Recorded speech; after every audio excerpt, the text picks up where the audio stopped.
Well,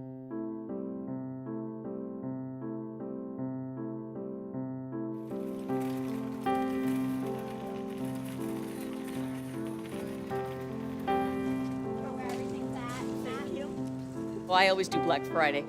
And do you usually find it's worthwhile? I get most of what I want every year. There's only been a few times where I haven't got my item. Of course, got here pretty early. Yeah. So what time do you wake up? I never went to bed. So what are you here for? Whatever the heart desires and the wallet can afford. And the third one in line. Yes.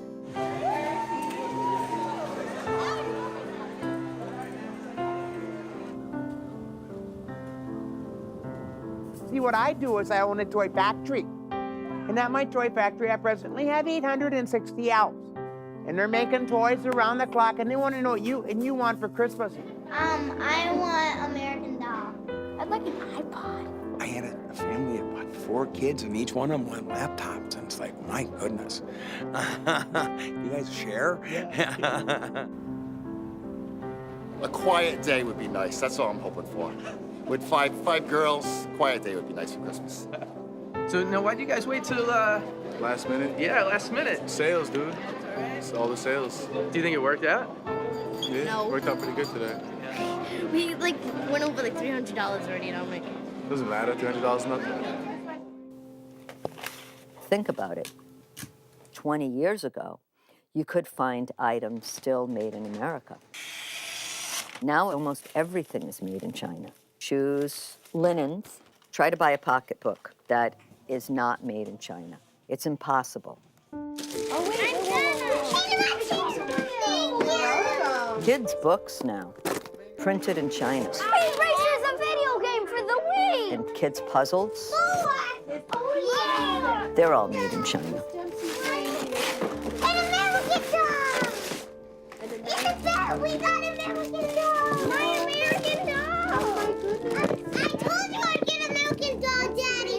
I told you! These toys, these blouses, these purses, why can't they be made here? They're made in China. No. And they're an American Doll. I couldn't believe that. And I'm saying, oh my God, American Doll made in China. That's So is it a China doll or is it an American doll? These For the last 5 years, Nancy Silva, my mom, has refused to buy anything with a Made in China tag. These were made in China, but this was back in 1999. So you weren't boycotting yet? Not as much, no.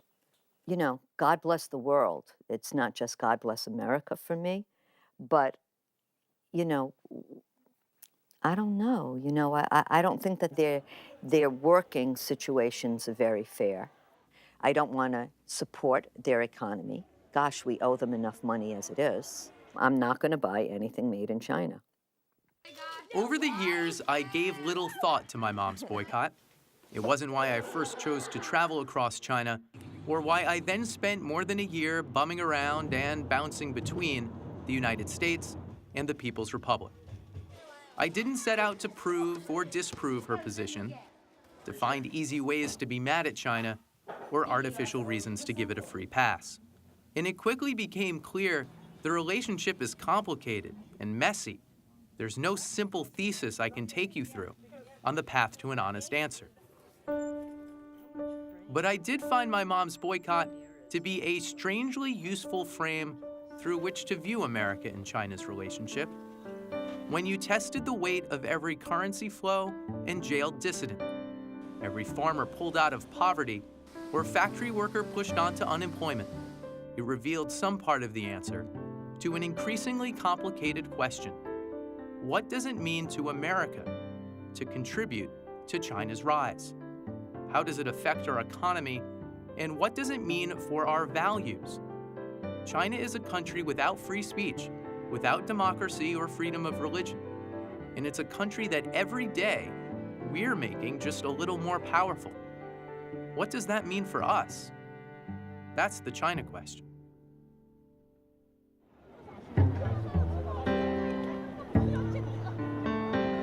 We land in Shanghai in May 2009.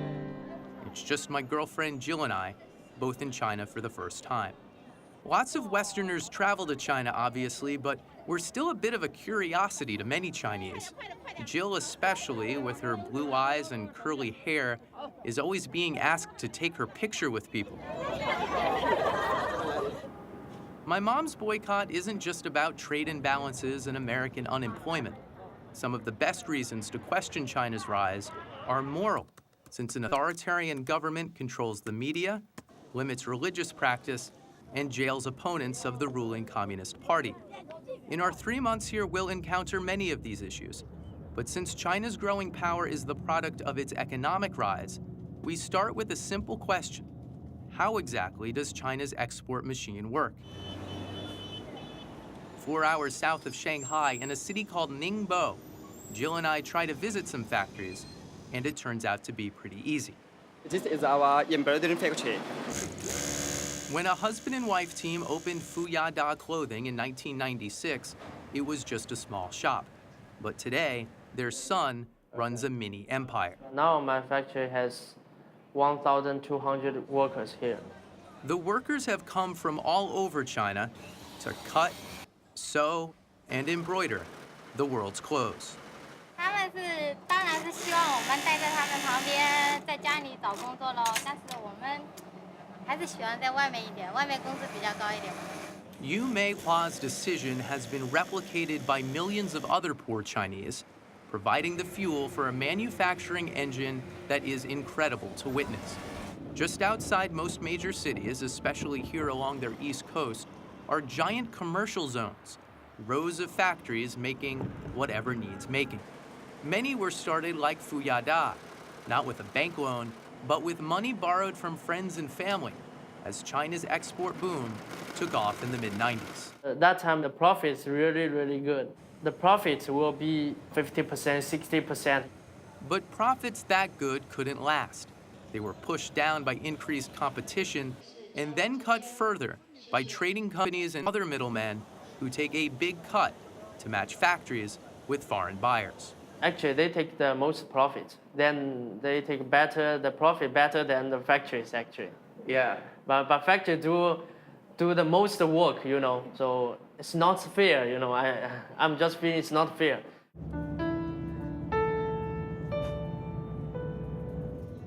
Our next stop shows just how well these middlemen can do.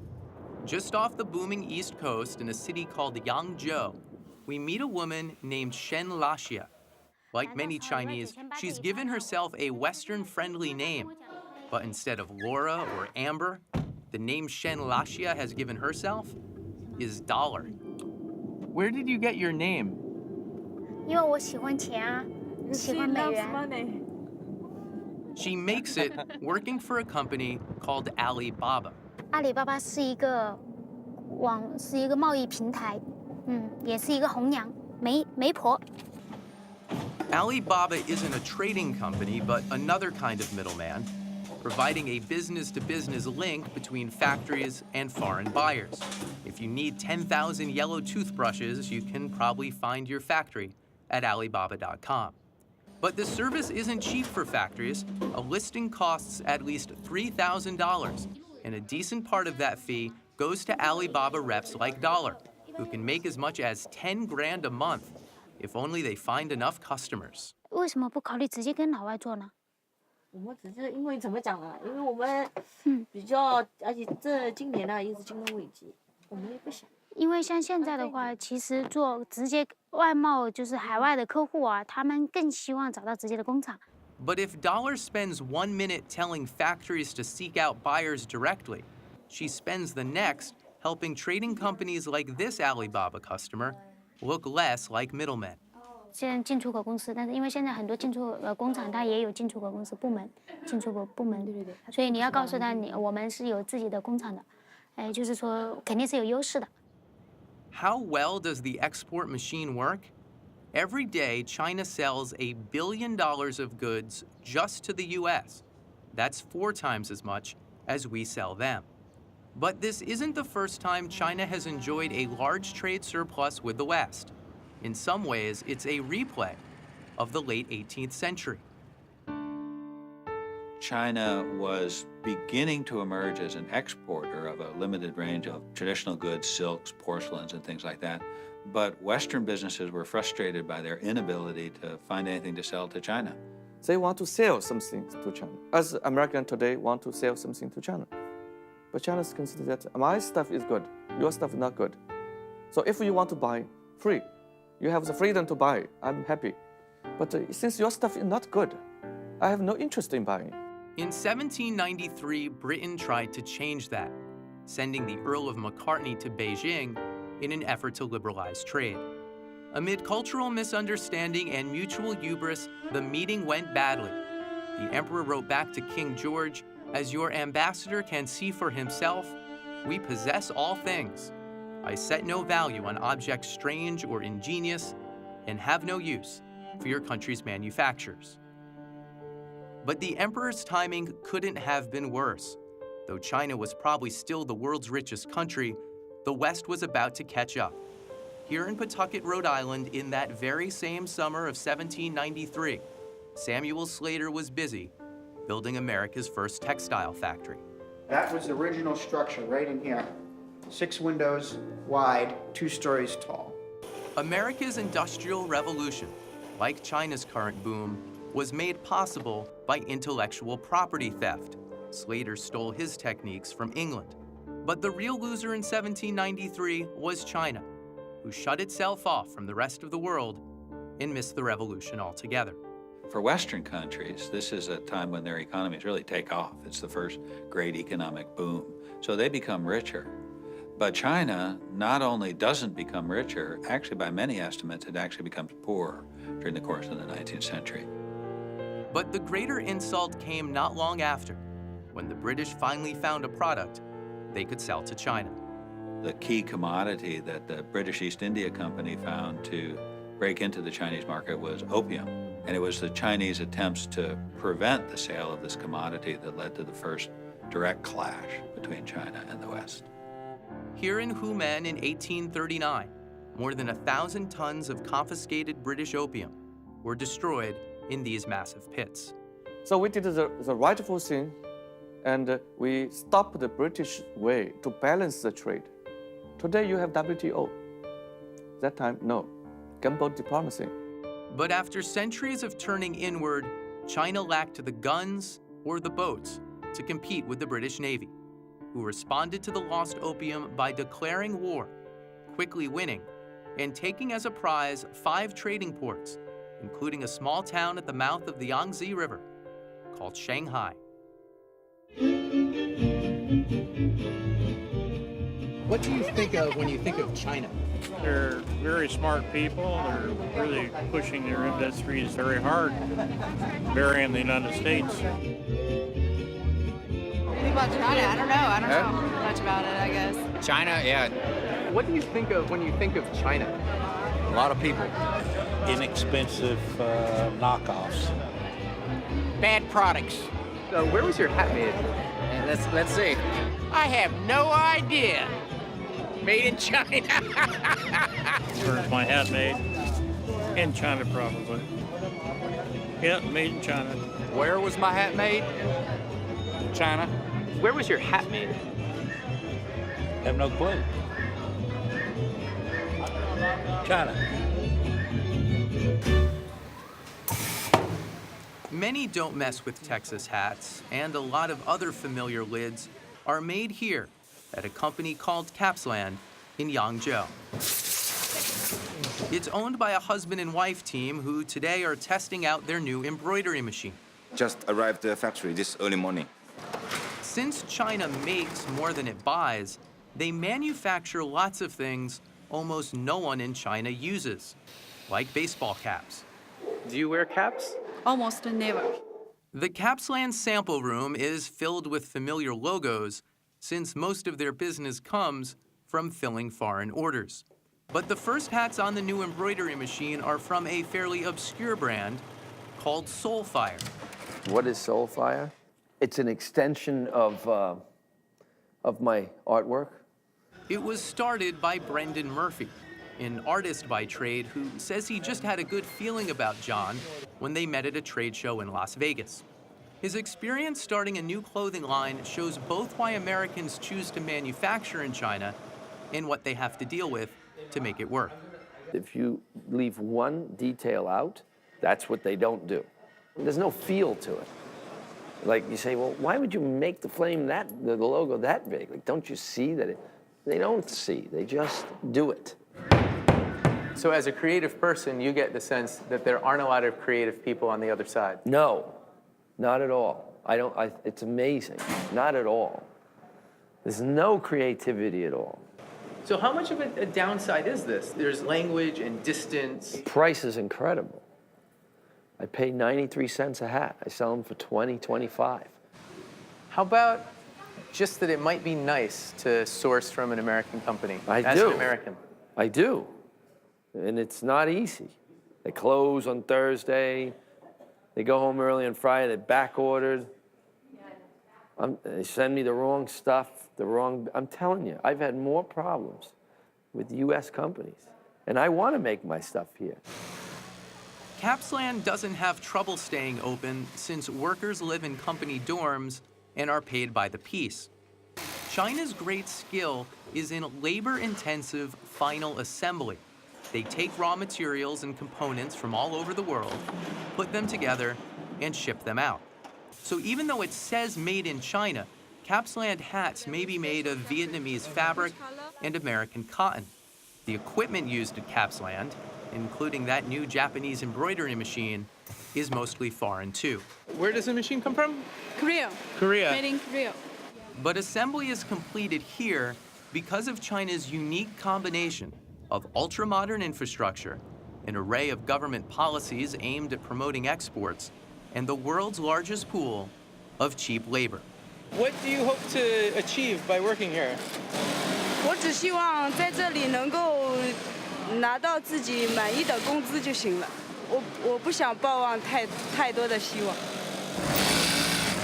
And by many measures, Tang Deyun doesn't get much. Chinese factory workers are lucky to make $200 a month. And that raises not just an economic question, but a moral one. Do we want to buy products being made by workers earning a seemingly exploitive wage? It's one of the central reasons for my mom's boycott. Made in USA.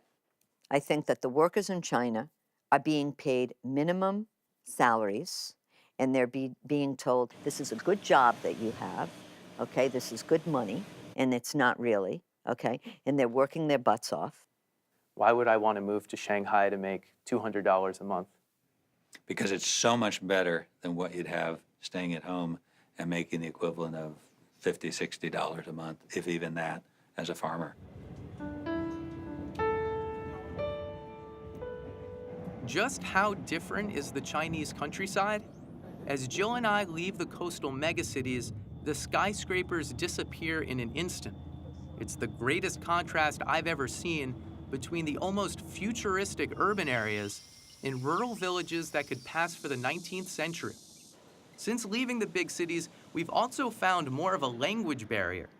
We don't speak Chinese, and despite their best efforts, most Chinese don't speak English. From restrooms to bus stations, we're quickly acquainted with what is known as Chinglish, a game effort at a language that can be hard to carry off.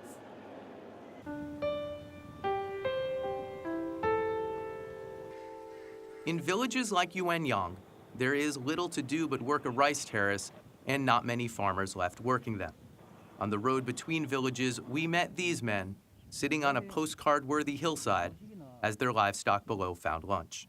Has this place changed in the time he's lived here? How has it changed? His 4 sons are all miners in a nearby city.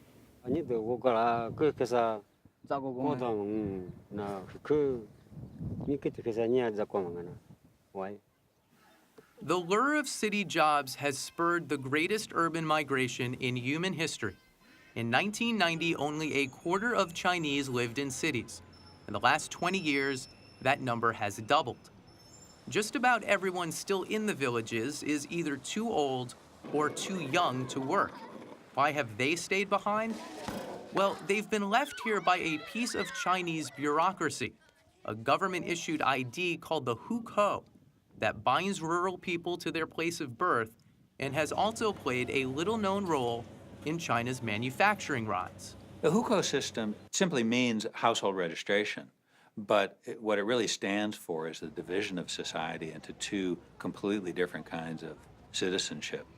If you are born in the rural area, you are born with the agricultural hukou system.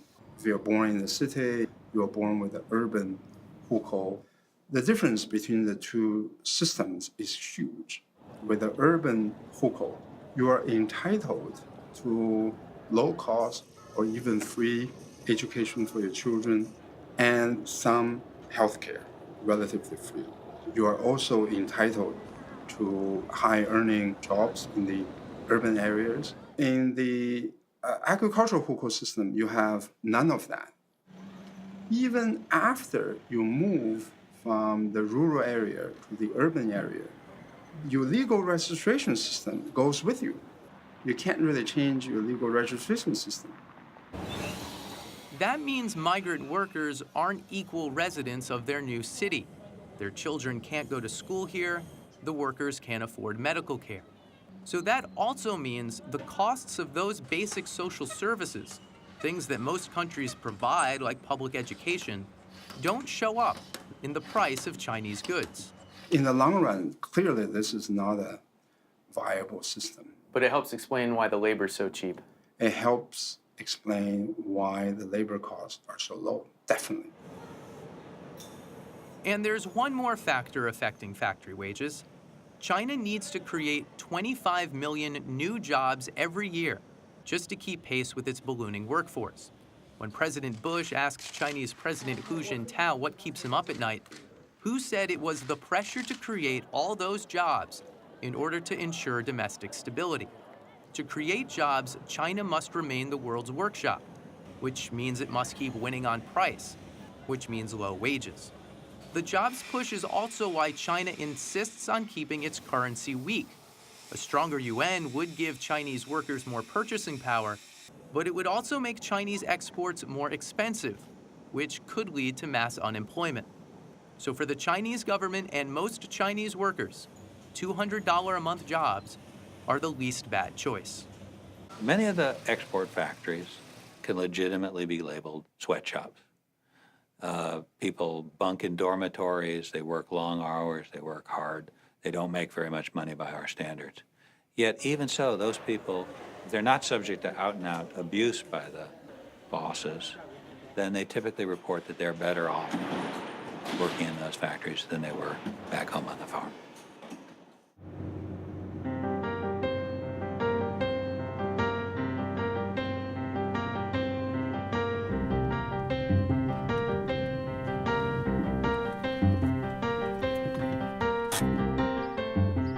God bless America. And it's, yeah, made in China. Look at this. Uncle Sam, made in China. 3 cheers for the red, white, and blue. Sorry, can't do it. We have a lot of people unemployed here who need to be employed. Even if trade with China is a decent deal for Chinese workers, there's still the impact on American manufacturing. So between visits to China, I take a series of road trips through the U.S. And this is my dad's old neighborhood here. The barbershop's been here for years, and he's still here. His parents and parents' parents. Terry McCulloch has lived in Mishawaka, Indiana all his life, witnessing the evolution of blue-collar America. I've been through a bunch of different jobs. I started off at Dodge's. It was, I thought I'd be there for life. I was there for 11 years, and they moved everything out, and they are shut down now. But the skills that I got from Dodge's, I'm still using today. I cut this bevel on the side of it with it. McCulloch works at Maitland Engineering, a small medical instrument supplier founded in 1996 by Scott Kripe. Northern Indiana has long been a hub for medical instrument manufacturing, but in recent years, Maitland has watched its local competition shrink. So we don't really look at people 10 miles down the road, another shop being a competitor. We're kind of in it together, and right now we're just trying to keep it here. And it's all, you know, obviously overseas is our competition, China being the biggest one. I mean, their machines cost what our machines cost. Their material costs what our material costs. Everything's the same except for labor. Labor's the big one. We just can't compete. Cheap foreign labor was hard to take advantage of for most of human history because it just cost too much to move goods around the world. Factories needed to be located fairly close to their customers. Changing that would take an American innovation. Before the container, shipping was done by what was known as break bulk. And what break bulk meant was that individual items were shipped separately. It was a very expensive, very labor-intensive process. It was no news to anybody that it was inefficient to be loading 200,000 separate items onto a vessel. The question was, how did you change this? In the 1950s, there was a trucking entrepreneur named Malcolm McLean, and he was concerned about highway congestion along the East Coast. So he had the idea, why don't we put the trucks on ships and take them down the coast? And then it occurred to people, this is really a waste because you're putting all of these wheels on the ships. They're just wasting space. You can't stack those truck trailers with wheels on one another. What if you get rid of the wheels? Just put the container part onto the ship. And so that's what McLean did in 1956.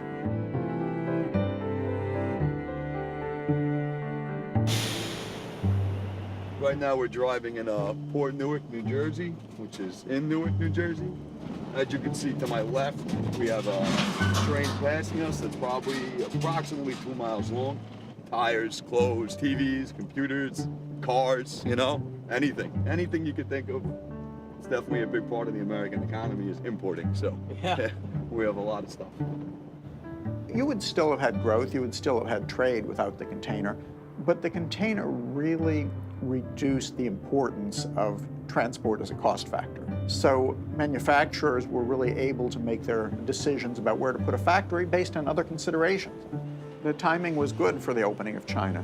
If you think of all of the really low-value things that get shipped around the world, inexpensive clothing, cheap shoes, cheap wine, none of that made sense to ship internationally before containerization. 50 years after the first containers left shore, most of Mishawaka's manufacturers have followed. There was businesses everywhere around here when all the factories were around. Now the factories are gone, and it's yeah, everything goes it's with it. devastating. Everything goes with it, is right.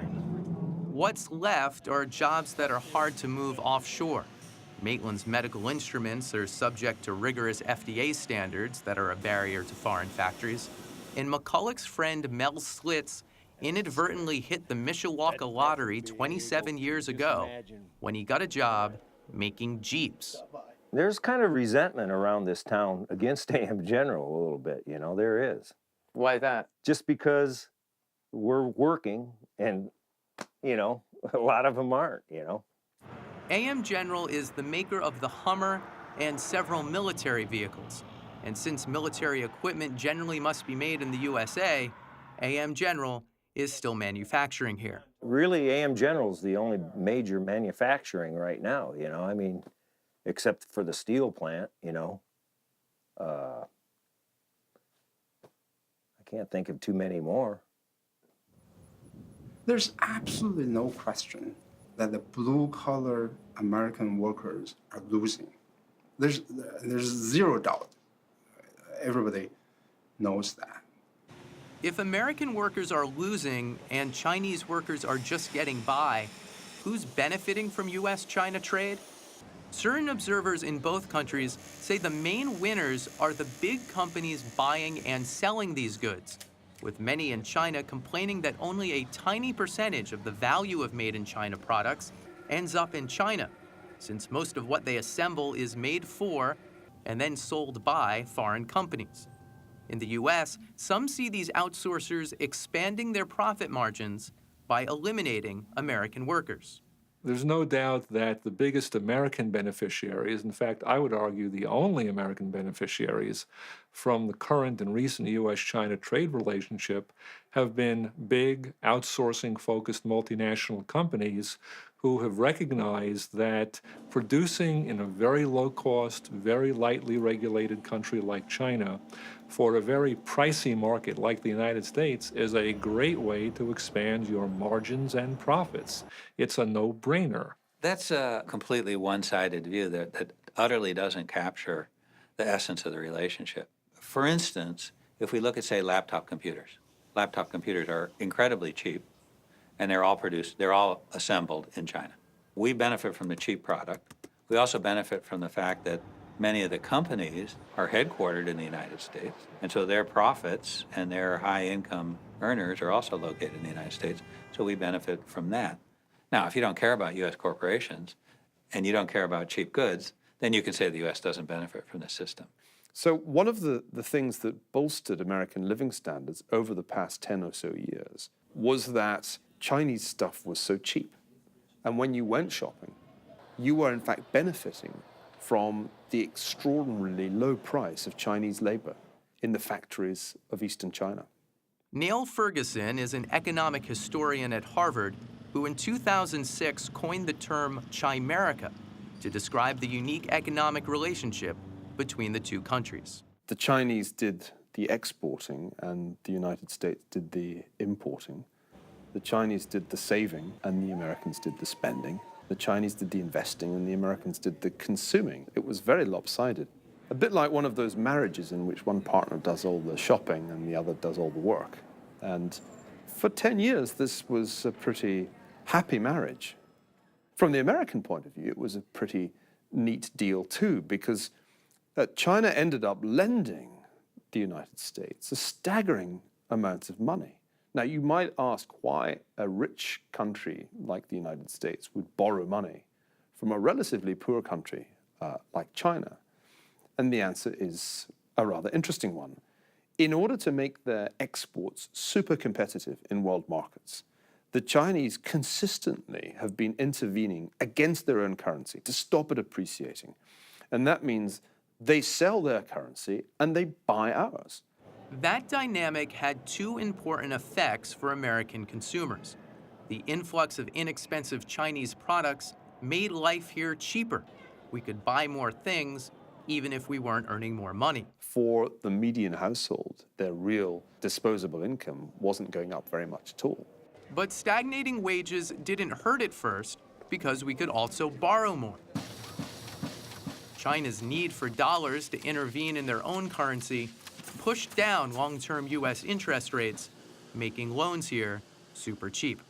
We had rising consumption mainly through borrowing, through refinancing and borrowing against the collateral of our homes. That game is over.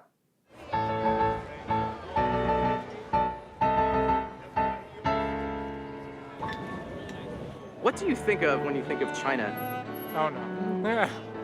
I honestly am not informed enough to answer that question. I'll be very honest. I can't answer it fairly.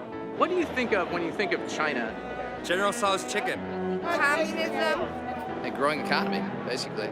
Think of China, rich in some parts, technologically sound, very intelligent people.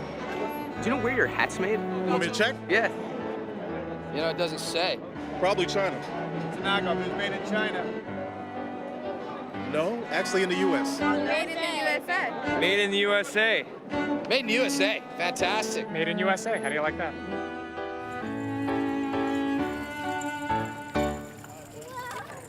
There's a good chance those Yankee hats were made right here in Demopolis, Alabama. A lot of fireworks coming up, so come on out and have yourself a great time during the 4th of July celebration 2010 on WIN 98.5 FM. I spent 4th of July weekend in Demopolis, taking in the fireworks and tagging along with David Snow, the local newspaper editor who still remembers when word leaked that New Era Cap was coming to Demopolis. The town went nuts. It was a great boon for the town. Despite pressure to move overseas, New Era has been making baseball hats in the U.S. for 90 years. They make the caps Major League Baseball players wear, and that became popular in the 90s as a broader fashion trend. It was in 1998, as so many American companies went to China, that New Era opened shop in an abandoned factory and created 300 new jobs for Alabamans like Loretta Moore. I started at New Era when they first started in Demopolis. I loved the job. I was an embroidery operator. It was an exciting job to me. Well, about a year ago, I met with a couple of the New Era guys who were down, and they just casually mentioned that, you know, they hoped that the economy would turn around and that they could continue business as usual. And, you know, we knew when the people from New York came in, they asked everybody to gather around. Everybody had sad faces, something wasn't right. New Era was consolidating its 3 American factories down to 1. They would keep making caps in upstate New York, but not Demopolis. What you're looking at is the what is left of the equipment that's in the facility. We had an auction here about 3 weeks ago. Virtually everything in the mill has been sold. We're in the process of shipping that machinery out all across the country, in fact, out of the country as well. All businesses have ripples. And so if I close down a textile factory, it's not only those workers who are negatively affected. If that town loses its big employer, then the tax base is affected, which affects the school district and, you know, the transportation and so forth and so on. I make a practice of getting to know people and where they're from, and I found quite a few of my customers were from New Era. It's just down the street, just across the street. And then now I notice those faces don't come anymore. And there's nothing else around here to do, not job-wise for a woman. I mean, you might find something that's $7.25 an hour, but it's not what we're used to making coming from New Era. Moore is making a change, finally going to college to get her nursing license. Are your other friends that work there going down a similar road, or are they finding jobs? Like, what are people doing? I didn't find a lot of my friends. I think they're scared of school. I think they're scared of school. Some of them gonna end up taking $7.25 an hour jobs because they're afraid to try it. And a lot of my friends are a lot younger than me. And I feel like if I can do it, I know they can do it. And if another plant came in that place, I would hope I have my LPN license and won't have to look at their front door. I mean, I'm not saying I won't have to, but I would pray I don't have to. Because a plant just not lasting anymore. I started out of high school in 1980 in a plant in Uniontown. DeWitt Apparel, it shut down. I left there and went to Vanity Fair. It shut down. After that, New Era, it shut down. I'm not having very good chances with plants. New Era declined an on-camera interview. Hello?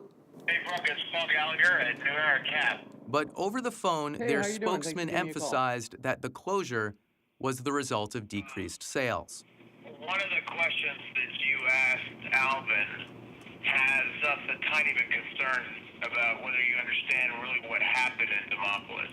You asked Alvin about, you know, the jobs going overseas, and we worked really hard over a number of months to talk with all our stakeholders about the fact that the jobs were actually not going overseas, despite the fact that we have facilities overseas, that the jobs were actually going to go back to Buffalo.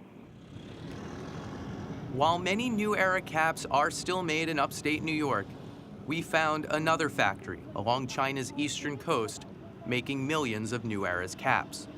But they said they couldn't speak on camera. How do you know that the companies don't want you to promote the work you do? Before we making business with them, they have asked us not to do that.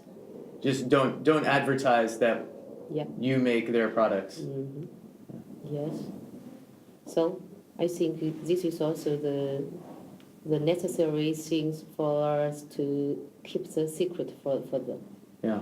Do you make like all their caps? Not all, because we we don't have so many workers. In fact, they have big orders, but we can't do all of them. If we have more workers here, we can do, I think, can do double or triple, can do more business. When America start to have the outsourcing, if one of them were built in China, that would force those who are more patriotic not to be able to be patriotic, because they will be completely destroyed, because China can produce everything. China. Why they need to stay in America? So one business people investing in China could make the rest of business to follow. America suddenly got lots of cheap stuff for 10 years, happy. They save money, inflation was low, but after spending all the saving, you find no more job. But how did China come to make all these things? Just 50 years ago, it was perhaps the least likely country to become the world's workshop. After falling behind the West thanks to innovators like Samuel Slater, China stagnated and then fell apart. 2,000 years of imperial rule ended in what Chinese call a century of humiliation, invaded by foreign powers and divided by civil war. Diverse, sprawling China wasn't reunited until a one-time librarian and peasant's son led his Red Army to victory over the Western-friendly nationalists. Mao Zedong's plans for communist China did not include making t-shirts or toys for American consumers. For Mao, the way he thought about industrialization was producing more steel. So if you already have pots made of metal, just convert them back into steel, which is insane, stupid. I mean, the whole idea of producing steel is to get the pots, not the other way around. In the service of this delusion, millions of farmers were taken out of the farms and put into factories. And the result was they simply weren't farming the land. There wasn't enough food. By 1960, hunger was turning into starvation. Our best estimates are something like 30 million excess deaths from hunger and hunger-related disease. China recovered, but Mao persisted. In 1966, he launched the Cultural Revolution, sending millions of young Red Guards into frenetic class struggle against suspected capitalists and intellectuals. At the beginning of the Cultural Revolution, Mao said, "You can criticize anybody, certainly but Mao." Wu Jianmin, who would later become an ambassador to the United Nations and had already been part of China's historic first delegation to the UN, was one of many educated Chinese sent to the countryside in the 1960s and 70s to be re-educated by the peasants. On his second rural assignment, he was a cook. So I worked there for 1 year. For a year? Yeah, for a whole year, You were a diplomat. You had been to the United Nations. You have lived in New York. Right. And you go back and become a cook. Yeah, right. I thought it was a waste. The state, I mean, the government spent so much money to train the diplomats. You see, there are so many cooks in China. People don't, I mean, the country does not need a mediocre chef like me.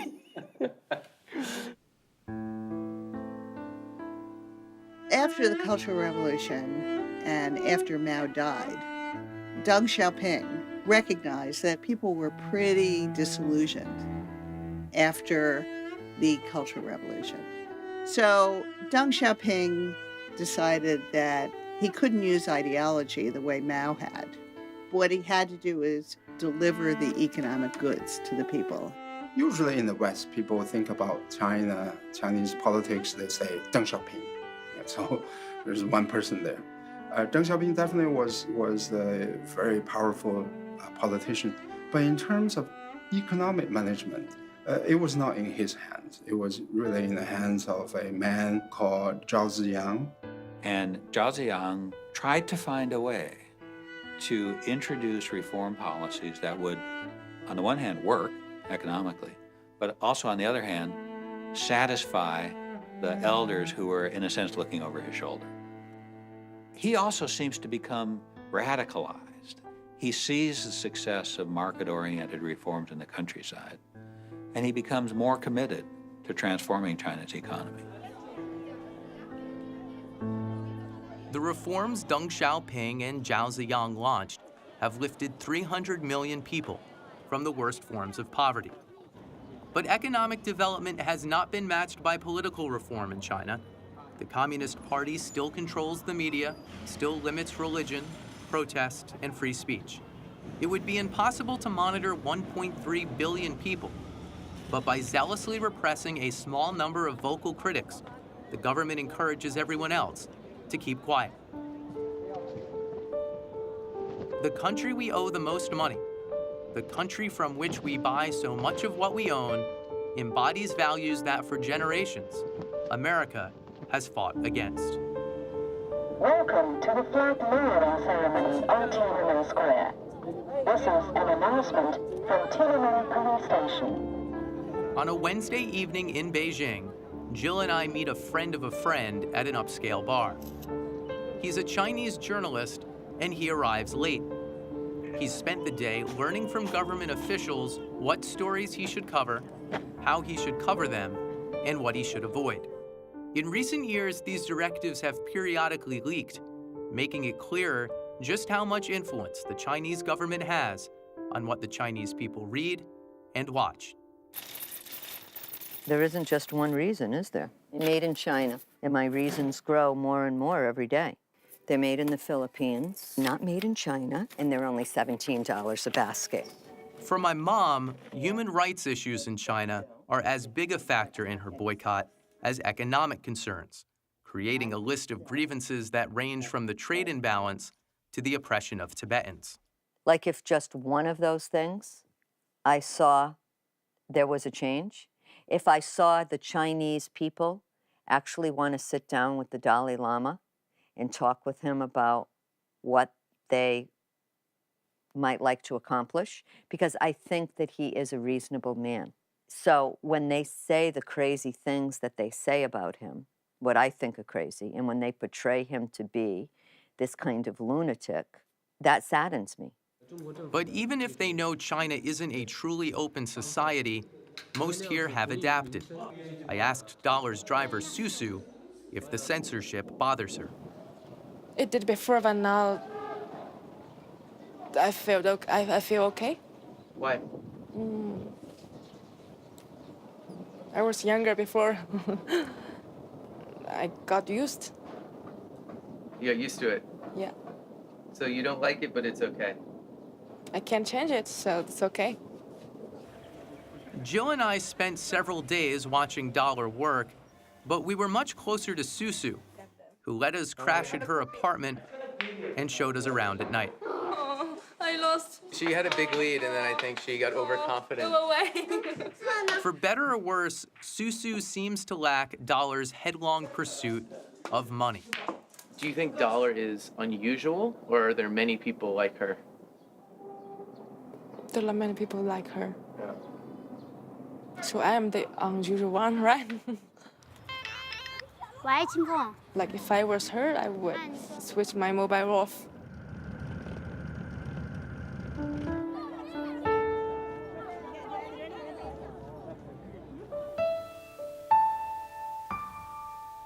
Susu agrees to join Jill and I for parts of our trip west, at times serving as an informal translator. She's a generation removed from farm collectives and rural hunger. A middle-class life is within her grasp. She's free to travel, increasingly free to speak her mind. But I was surprised at the first freedom to come to her mind. If we like each other, then we can live together, and it's acceptable. It was her generation's ability to share a hotel room with someone they aren't married to. Susu's new roommate, Sue, joins us on our travels. He was born in Taiwan, but like many Taiwanese, he now works in China as a factory manager. As we hike, Sue carries a glass water bottle. He refuses to drink from a Chinese plastic bottle. Do you trust Chinese products? 信任，可是它品质还是低于其他国家生产。Sue's mom back in Taiwan actually has something in common with mine. They both refuse to buy anything made in China. 所以欧美也要负起这个责任。他们如果不要大量采购中国的低价商品，只采购高价商品，中国就不会往外一直倾销一些低价商品。这是供需法则，因为买家需要这种东西，所以厂家才会制造出这种东西来卖。所以供需双方都有责任。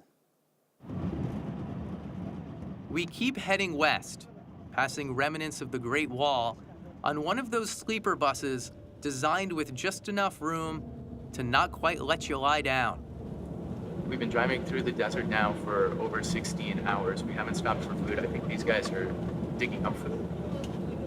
They still have something. That's impressive because we're out of provisions. We've made it all the way west to Xinjiang, the province just north of Tibet. Xinjiang isn't as well known as Tibet within the US, but it may be just as contentious within China. Like Tibet, Xinjiang was briefly independent in the splintered years before the communists came to power.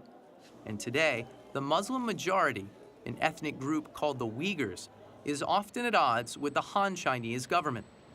The tension here is palpable, especially in Kashgar's old city, a labyrinth of brick homes the Chinese government says is a structurally unsafe breeding ground for Islamic terrorists. And so the old city is being demolished, something many Uyghurs here take as another form of cultural assault from a government that doesn't allow pilgrimages to Mecca unless organized by the government and doesn't let anyone under 18 enter a mosque. There was a time not long ago when America's relationship with China was defined by these types of issues. In 1993, President Clinton fulfilled a campaign promise by linking trade relations with China to human rights. I put forward key human rights conditions that must be met if most favored nation status to China is to be renewed next spring. But Clinton faced pushback both from China and U.S. business groups. Good afternoon. And called another press conference just a year later. We have reached the end of the usefulness of that policy. You can debate how much human rights have improved in China since the 90s, but we can't show you Tibet. It's off limits to foreigners unless they're on a government-approved trip.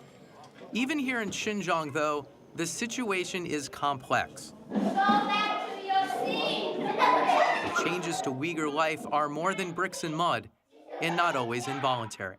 Both Uyghur and Han children here are learning English. What's the weather like today? The after-school class is a major investment in the pursuit of upward mobility. I'm Brando. I'm from CNN. Ahead, who has been teaching here 2 months, embodies many of the choices facing today's young Uyghurs. Born in a remote village and educated in Han schools, he never really learned to speak Uyghur, but managed to earn one of the many scholarships the central government offers to ethnic minorities. I went to university in Beijing. That university that was cool. And so, though he lives in the city farther from the ocean than any other in the world, oh, who's this? Ahead speaks with a surfer dude cadence, still pines over his American ex-girlfriend, and is no longer the village boy he grew up as. Did your time in Beijing change you? Yeah, for real. It changed me a lot. When I met my friends here, they said, whoa, I had you changed. I said, how come you changed? You look more mature and you speak different. Your mind is really like changed. Your mind is kind of better than us. I've heard some people say, some Uyghurs say, they're getting these new opportunities now, but losing some of their Uyghur heritage. That's right, that's right. That's true. Because, I mean, especially like for traditional Uyghurs, you will see their mustache here. They were really long, kind of clog, boots. Do you think you'd be treated the same way if you wore those clothes? Could you come into this job with those clothes? Oh, no way. They will laugh at you and say, whoa, man, are you tripping or what's your problem? For real. I hope our traditional things can back again and our culture back again. But even you, that want the culture to come back and want to wear traditional clothes, are wearing a polo shirt and jeans. You speak Mandarin and you teach English. So it doesn't sound like the culture is going to come back. You know, there's a proverb again, Rome do as Romans do. We only can do like that. If you do something go against, you're in trouble. That's why we're just like a lamb. So you'd rather just go along and have the best life you can and not worry about it. Right, that is what I want. Yeah. Because I don't want to ask for trouble. If I ask for trouble, it's not only myself, my family, they're in trouble. That's not nice.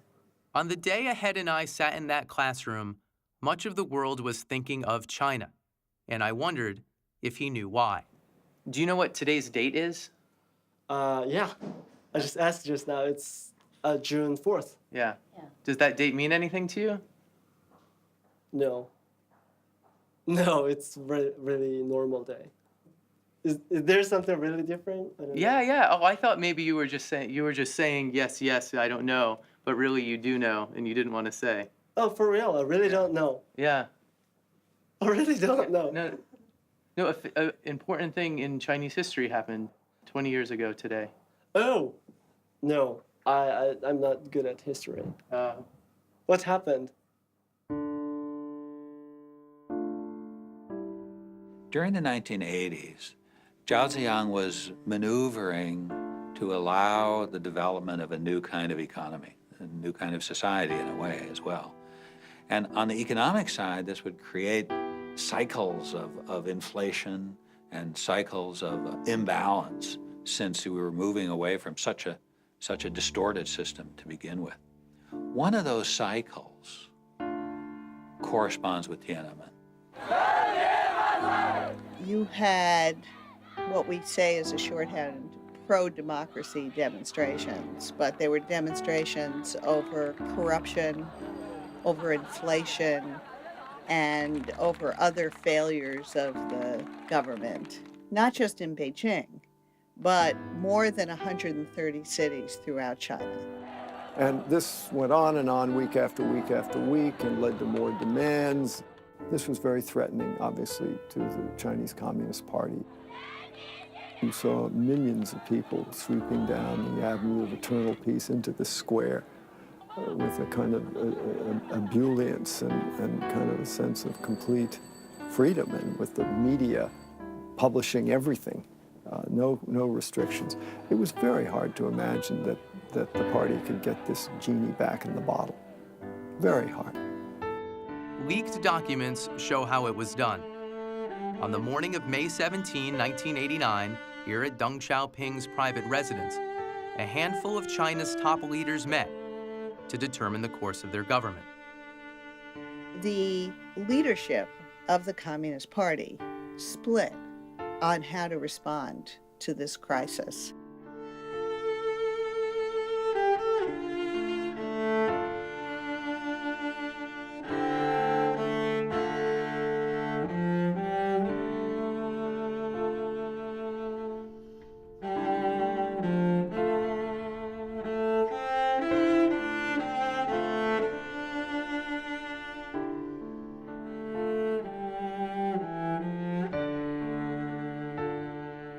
This sort of a decision came out of the deep distrust of many of the elder party leaders who had experienced the Cultural Revolution and saw any kind of street protests as a hearkening back to that chaotic and often savage period of time in the Cultural Revolution where the country came close to disintegrating.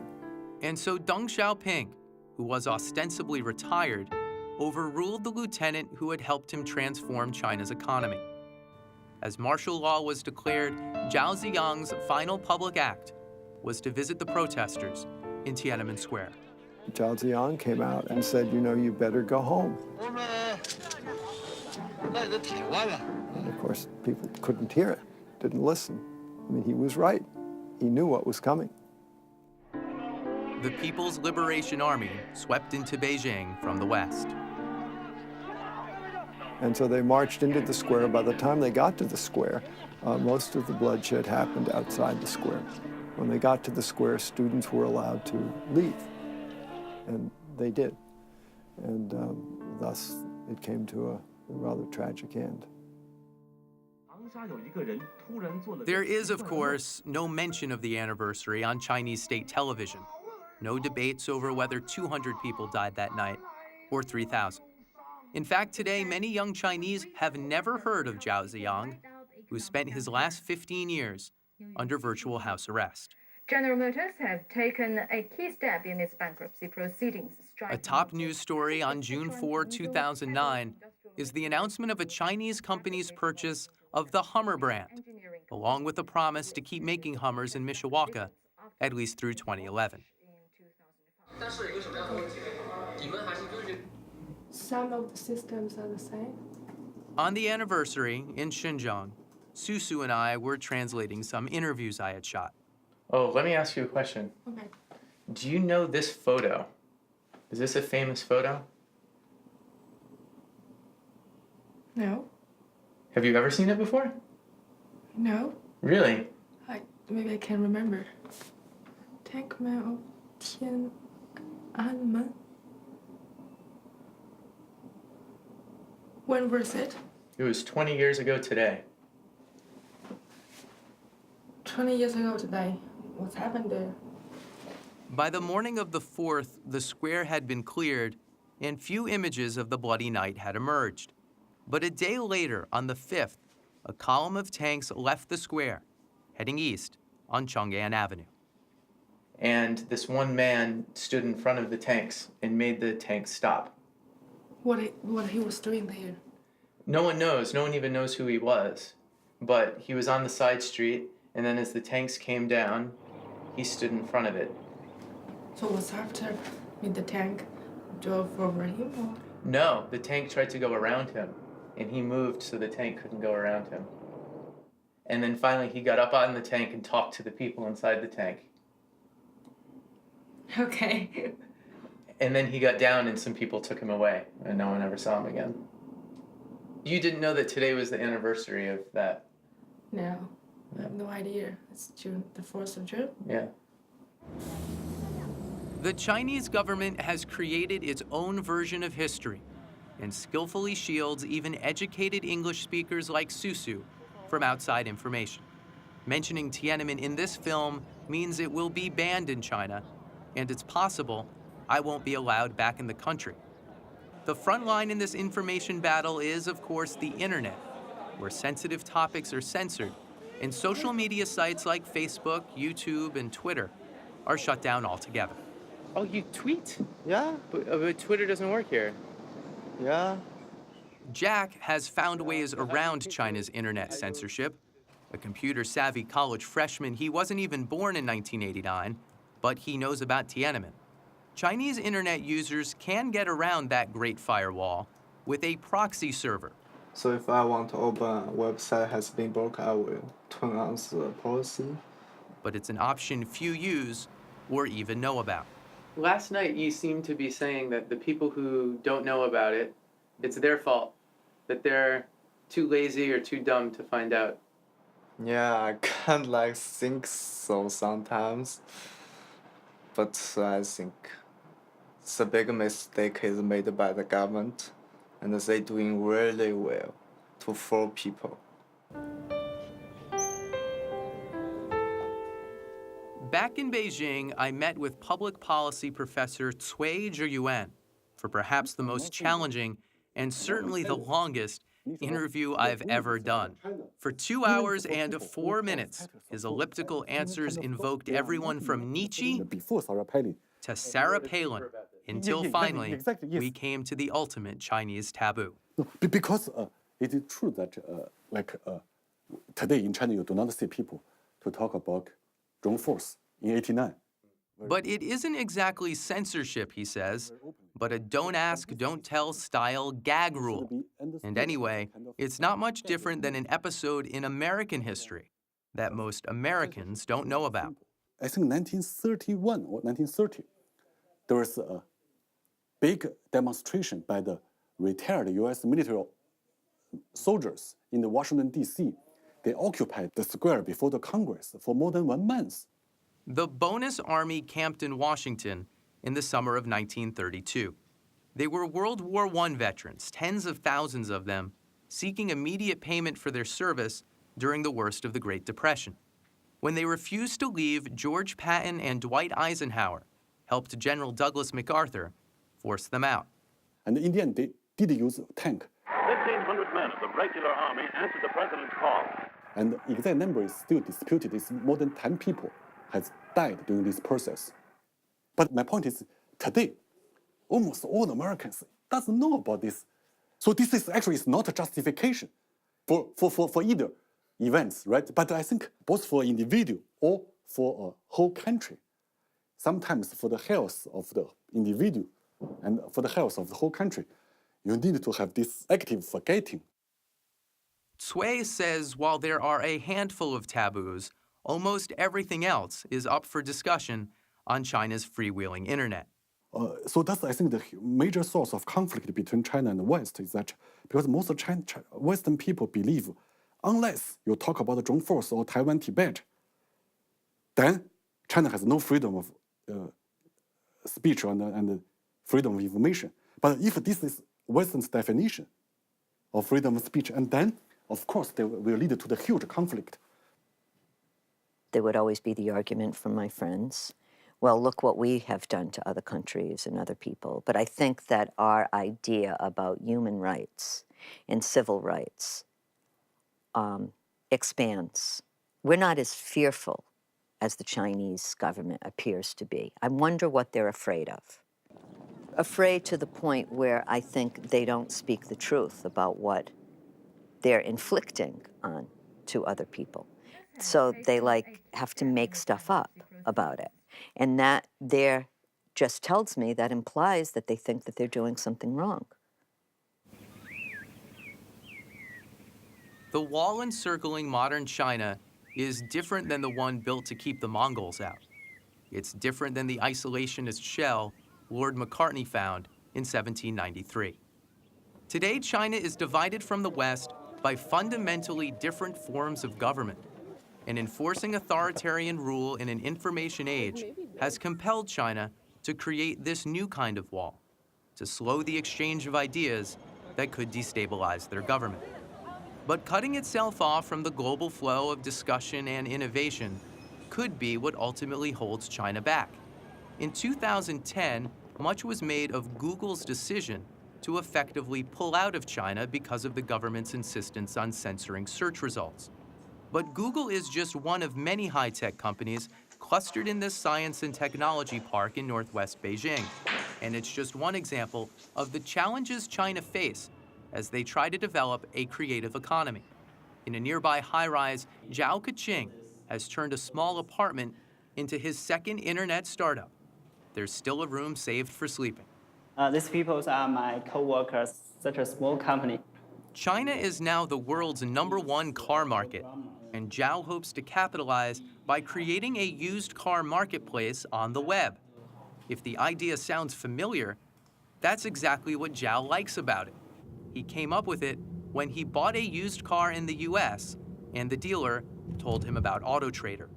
Then I say, well, it's a great idea. Why don't we copy a website like that? Why don't we copy their idea and just make the same thing? He's careful to say the site doesn't violate copyright protections, but like all his programs, Zhao concedes it's based on someone else's idea. Actually, I do not want to create new idea. A new idea is very risky. Why is China so good at replicating and so poor at creating? Many Chinese say you can trace it to a single test every Chinese student takes at the end of high school. The college entrance exam changes people's lives, determining where they'll go to college, what jobs they'll be qualified for, even whether they can get an urban hukou.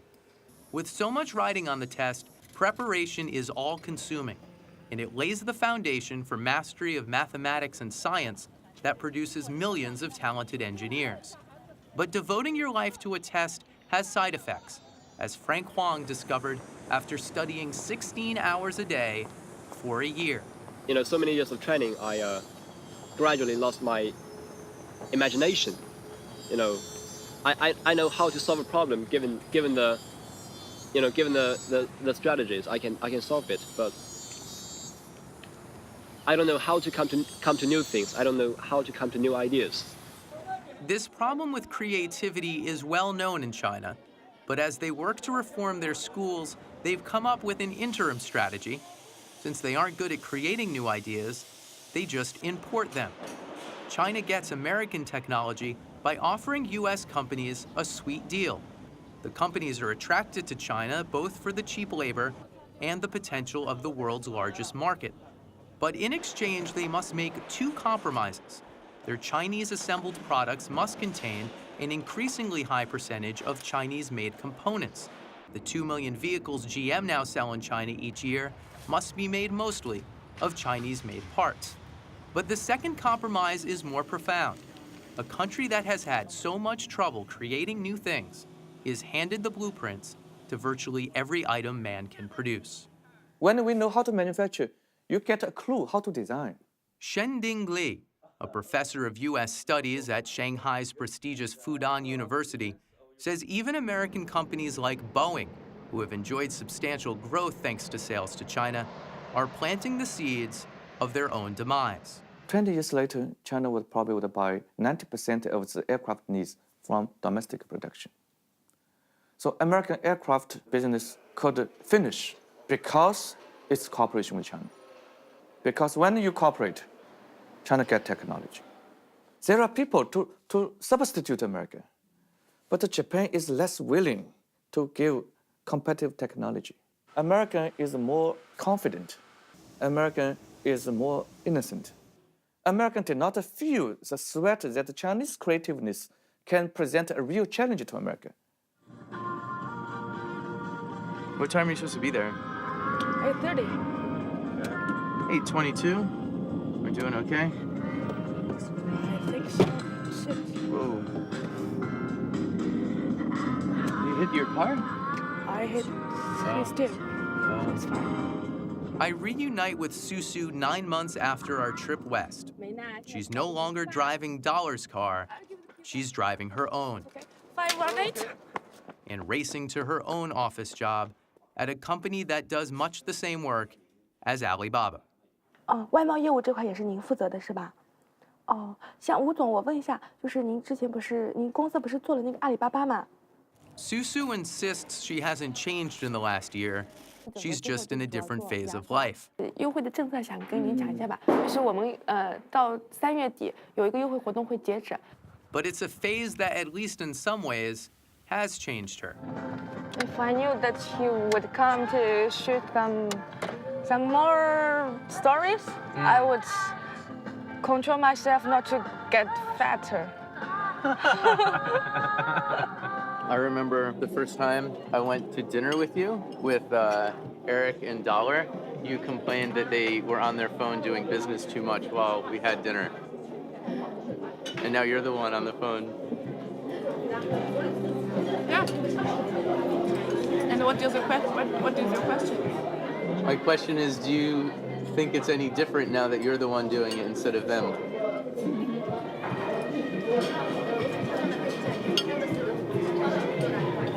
Yeah. China's development is a tremendous opportunity for young Chinese, but it can also feel like a crushing burden. My supervisor, he loves to stay in the office till very late. I worked in the office until 9 or 10 every day. If the people can choose, they would choose to work less to enjoy more. But they cannot choose. So it's not the people, they want to work more. They have to. Sorry. Good to see you, man. When I met up with Jack, his life had changed too. He dropped out of college, saying it taught him nothing useful, and he'd had a brush with the law. In December 2009, an activist named Liu Xiaobo was sentenced to 11 years in prison for writing something called Charter 8, a manifesto calling for increased personal and political freedoms in China. Months later, Liu would win the Nobel Peace Prize, but it was the incarceration that compelled Jack to sign Charter 8. Within just a few days, he was visited by the police. You always need people to fight for the true freedom, true free speech, and now you can get something like we talk here. So now you can get something. So you don't think without fighting, China will progress and become more free? Yeah, I think you need fighting. And you always need people to fight for it. You cannot say like it's improving, you shouldn't still fight it. If we don't fight it, how can it be improving? But most Chinese are clearly less interested in fighting for personal freedoms than they are in amassing individual wealth. When we met up with Dollar, she was inspecting the 3-bedroom, $300,000 apartment she had just put 50% down on. What do you think? Wow, it's very big. Yeah, it is. And it's not easy to clean. That's true. Even on maternity leave, Dollar is a force, and she takes us along as she seeks a factory direct price from one of China's largest makers of solar water heaters. Then she arranges a tour of the facility, and next thing I know, the factory manager has arrived for an interview. So the company is 10 years old, is that right? Yeah, the group company is 10 years old, and we have 3 parts of the company. Many Americans wonder if there will be an American solar industry or whether Chinese companies like yours are too far ahead. At present, to be frank, I think you have better personnel than what we do. You have the advantage. Because many people in America think we have a disadvantage.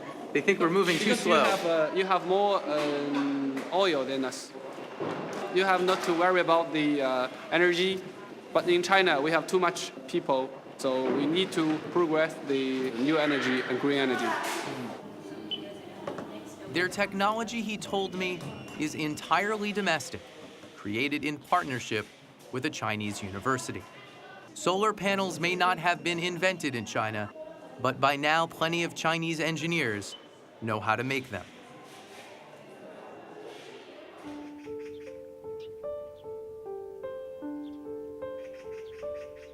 It's very hard for us to imagine the descent of the West and the ascent of the East because the ascent of the West dominated the last 500 years or so. That really was the big story of modern history, that a few societies figured a bunch of stuff out. That was the original structure right in here. And ended up in a position of astonishing world dominance by around the year 1900. What's happened is that belatedly, after 100 years or more of wrong turns, China has embraced the Western institutions that work the best. Market capitalism, science, the consumer society. Now that China's embraced those things, it is on course to achieve an astonishing economic feat and catch up with the richest country the world has ever seen. It's hard for us to face that that's happening on our watch, but it is. So what would it mean for America's place in the world to be outcompeted by a country with such different values than our own? Yan Xuetong, one of China's leading thinkers on international relations, has been writing about the impact of China's rise since the 90s. I have to think, as the relative power becomes more equal, that the relationship will change. Oh, yeah. How will it change? At that time, the Chinese say, hey, if you all want to sell the arms to Taiwan, fine. And then I'm going to sell arms to Iran. And China said that, hey, we really do not want you to meet with the Dalai Lama. And if you want to meet Dalai Lama, okay, I'm sorry. I'm going to meet with some people in Afghanistan. If you were an American, would you be concerned for your place in the world? Well, if I were American, I definitely. I will ask the question. And if we cannot stop China from growing very fast, from catching up with us, that's what we should do. I mean, there are real problems between the U.S. and China. And we all know what they are, I mean, trade, human rights, etc.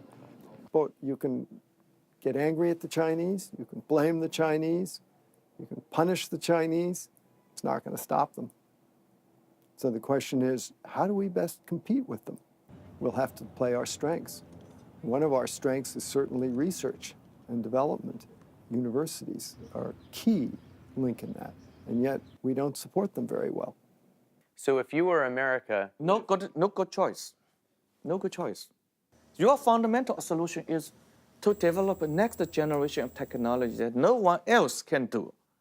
And to keep the core technology in America If you know more new technology, Chinese people, so many smart people, so eventually China can replace America. Over dozens of conversations, the outlines of America's solution to the China question became clear. Focus on innovation, technology, and education. Spend less and think long term. But there was also near consensus on this troubling idea. The flaw in America's system is that politicians and the voters who elect them are so focused on their short-term convenience, they fail to make the hard, long-term choices China's government excels at. Whatever you think of China politically, it's certainly a country that's building rather than falling apart. And that model, I think, has gained new purchase on the imagination of the world, because the other model, our model, suddenly seems like a very leaky boat. Now, this is rather surprising for someone such as myself, who grew up believing deeply in democratic, values and governance, to find that in many ways our system seems incapable of delivering all that I think we've imagined for many years it might. I'm constantly struck by how much thought the Chinese leadership gives to the United States. In Washington, I see no such long-term thinking. The attention in Washington is almost always on the next 2 years, the next leg of the electoral cycle. And there is, I think, if anything, complacency in the United States about what exactly the future of the Sino-American relationship is going to be. What really happened in 2008-9 was that in the face of a collapse of their exports to the Western world, and particularly to the US, the Chinese stimulated their own economy into compensating, and it worked. It achieved really remarkably robust growth in the face of a recession in the Western world. So the relationship has changed. The people who haven't noticed are the Americans.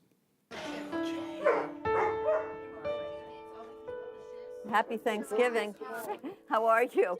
So now it's maybe 6 years now or more you've been doing this. Do you see it as something you'll be doing the rest of your life, or do you see a progression? Oh, no. I'll be doing it for the rest of my life.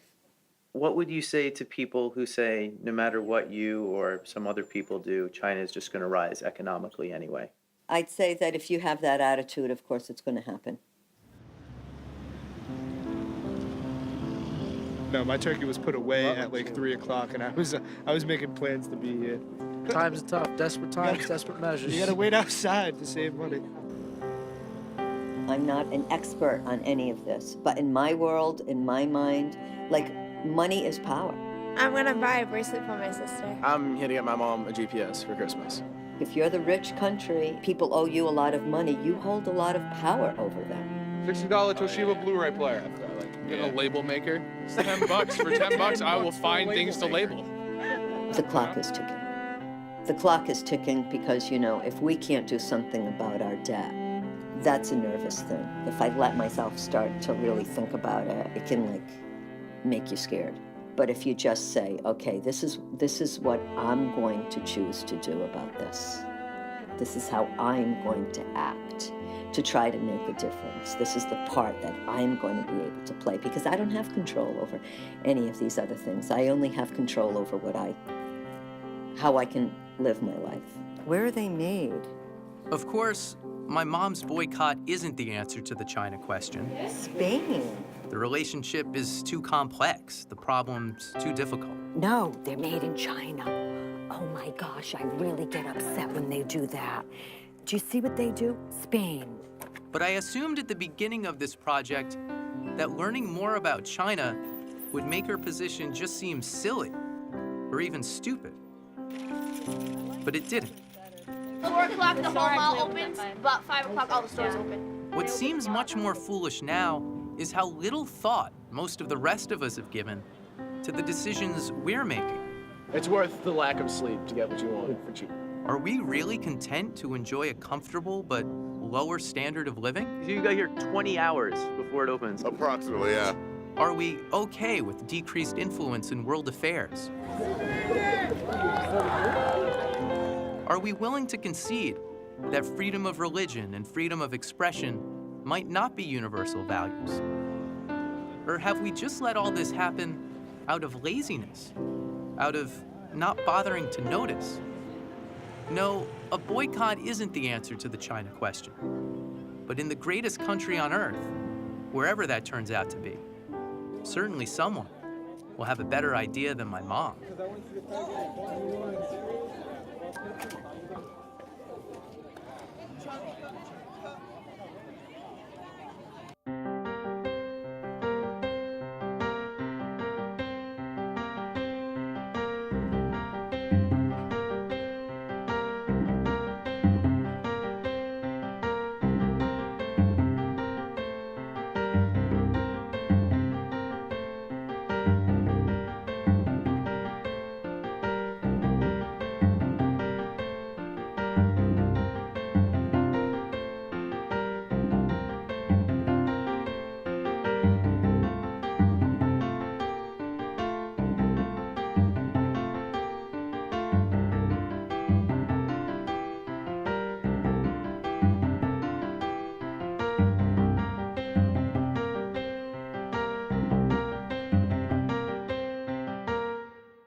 So we're seeing a really profound reorientation of Chinese foreign policy.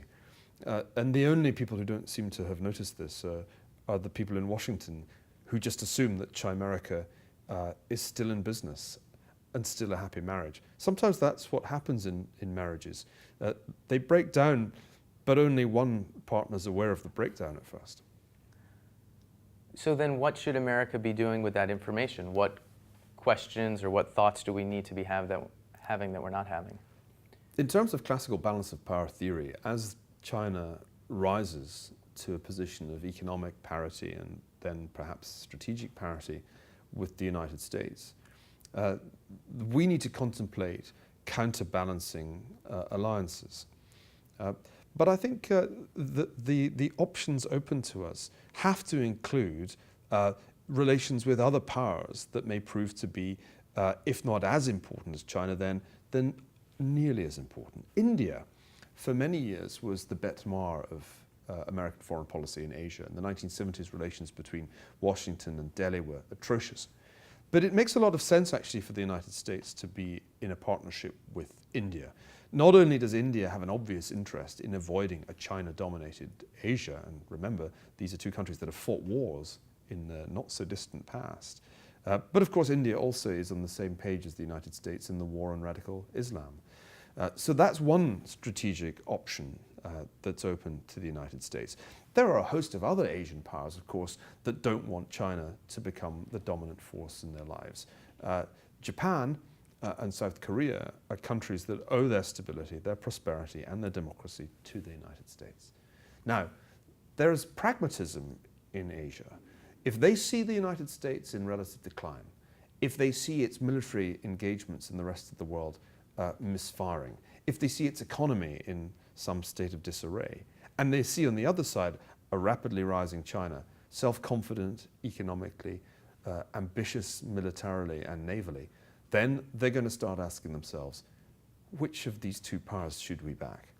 Right now, we're not doing much to counter the doubt in Asian minds about the long-term health of the US as a superpower, and I think we need to do more. You've laid a good deal of blame at the doorstep of the US government for being a little bit asleep at the switch.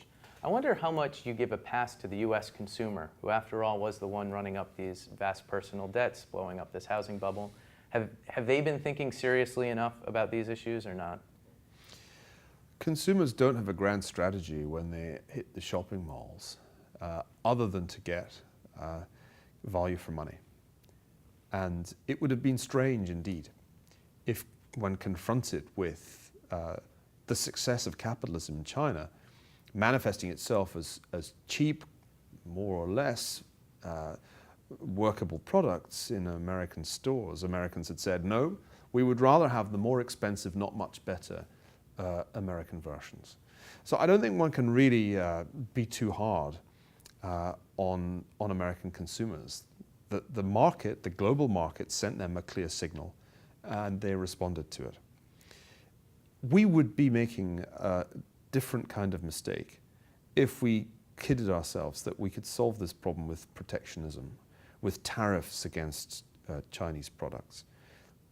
History pretty clearly shows that countries who try to hide from international competition behind tariff barriers only become less efficient in the process. The key here, it seems to me, is not so much in the shopping malls as in the schools.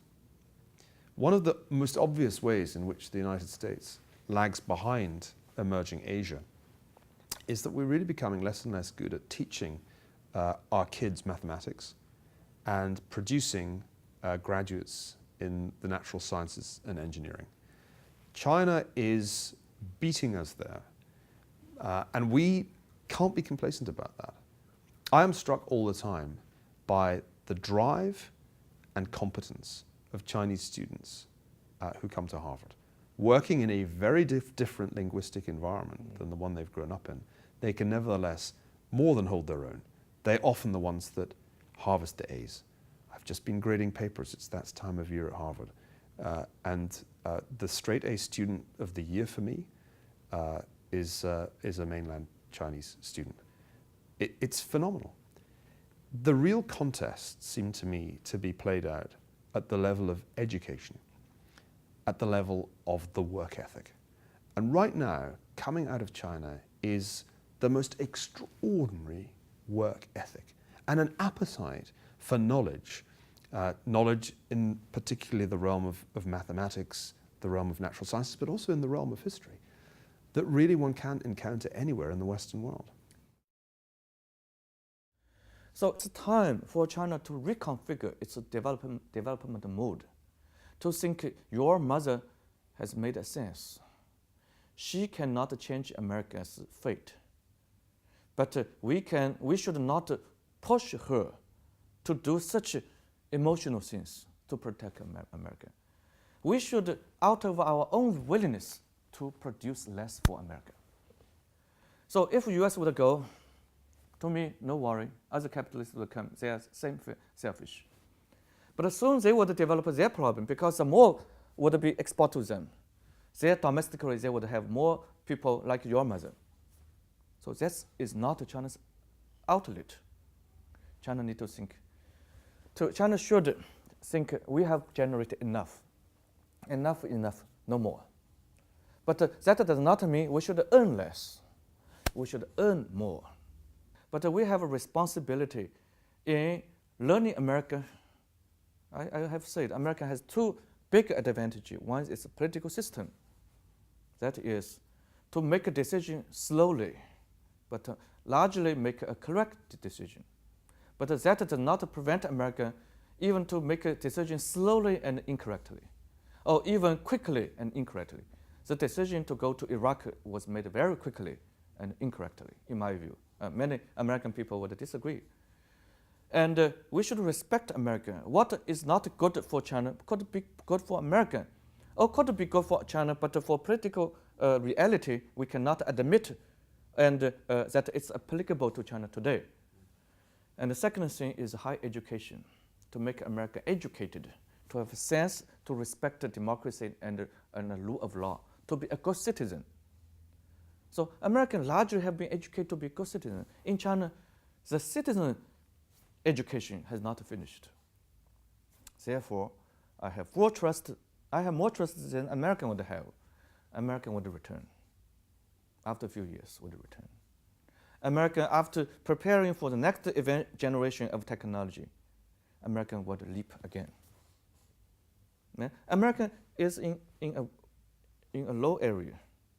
American is drawing the lesson, is preparing. And China has gone that fast, and lots of lessons undrawn. If China is not smart, think your problem is yours, not mine. It's foolish. We are all capitalist country. We are all market economy with different level of openness. So we are interdependent. Your problem is my problem. I help you to make your problem. Because if you have no money, your stuff is expensive, you would not buy a house, you would buy your food. China's provision every year, $300 billion equivalent of stuff to make US to save money, to be able to develop a flawed vision that I can buy a house. So China could have helped America to nurture its irresponsible consuming culture. Our buying US Treasury bond could exactly to have hurt America. And your need to ask us to buy more could be exactly to hurt you more. We could truly love America by refusing to buy more. That is love to America. But we love China more than we love to America. And we love China short term more than we love China for long term. So we are buying more. We have to implement democracy in accordance with the Chinese condition. Democracy, you need people to understand what democracy does mean, why democracy is so important. So you need education. You need to practice it. Now we practice elections at the grassroots in the village for about 5 years. The experience is positive. So we are moving forward in a gradual fashion. India has a similar situation in terms of poor, uneducated people, a lower literacy rate than China, and yet a representative democracy. When you look to India, is that a sign that you don't want to be like them, or a sign that you don't need a lot of college graduates to hold a vote? India is not China. We had longest feudal regime in China. And we Chinese, we are used to a strong central authority. When strong central authority breaks down, means confusion. Do you think China will become the type of country the U.S. wishes it were, or do you think the U.S. will just learn to live with China as it is? You know, every country is different. So China has to evolve along the path, I mean, what we call the Chinese, socialism with the Chinese characteristics. Which means it's not really socialism. Yes, it's with the Chinese traits. Yeah. You see, this is the Chinese way. And that way was defined by the China's reality. So, US, certainly you have your ideas. You want other people to go your way. This is not possible. You talk about there are many different forms of democracy, and you can talk about the US or France or Britain or India or Brazil. Yes. We could group all of these into and find a lot of common characteristics. Yes. I mean, multi-party, competitive elections. Do you think China will have that same type of democracy, and how far away do you think that is? Not the same type of democracy. So you won't be able to group it with even that large group of 10 countries. Yeah, I believe elections have their advantages, certainly. On the other hand, look at the US today. You have elections, you have your model. But when I look at the statements from different parties in US, I realize one thing. Most time, the party's interests are more important than national interests. This is the problem. In your country, once elections are over, it's over. No matter you like it or not, you have to live with those gentlemen who emerged, ladies that emerged from elections in the next 4 years.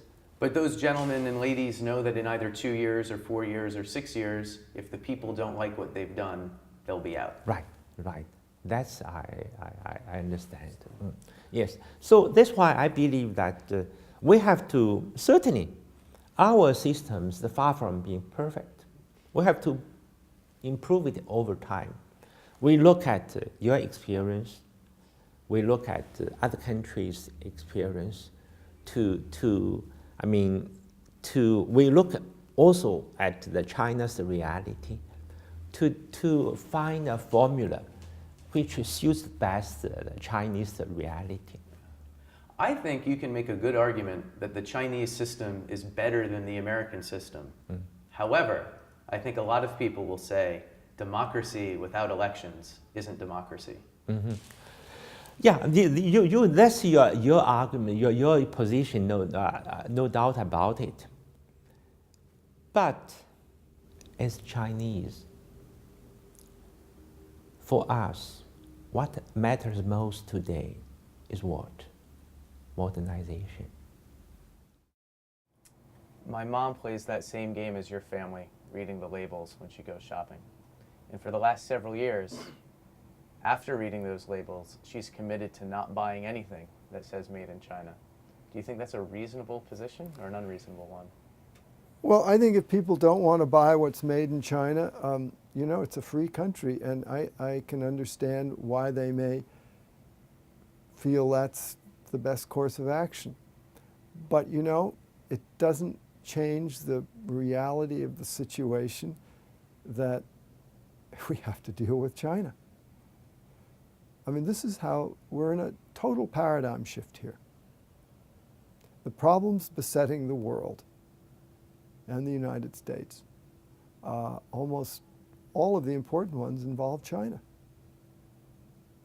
I like to say sometimes, sort of metaphorically, that we've gotten married without quite realizing it. And there is no prospect of divorce. None. So what are you going to do about it? What are we going to do about it? What are they going to do about it? That's what we confront. And we've got to kind of work it out. You could boycott your wife, not talk to her. But is that going to improve the state of grace of your life?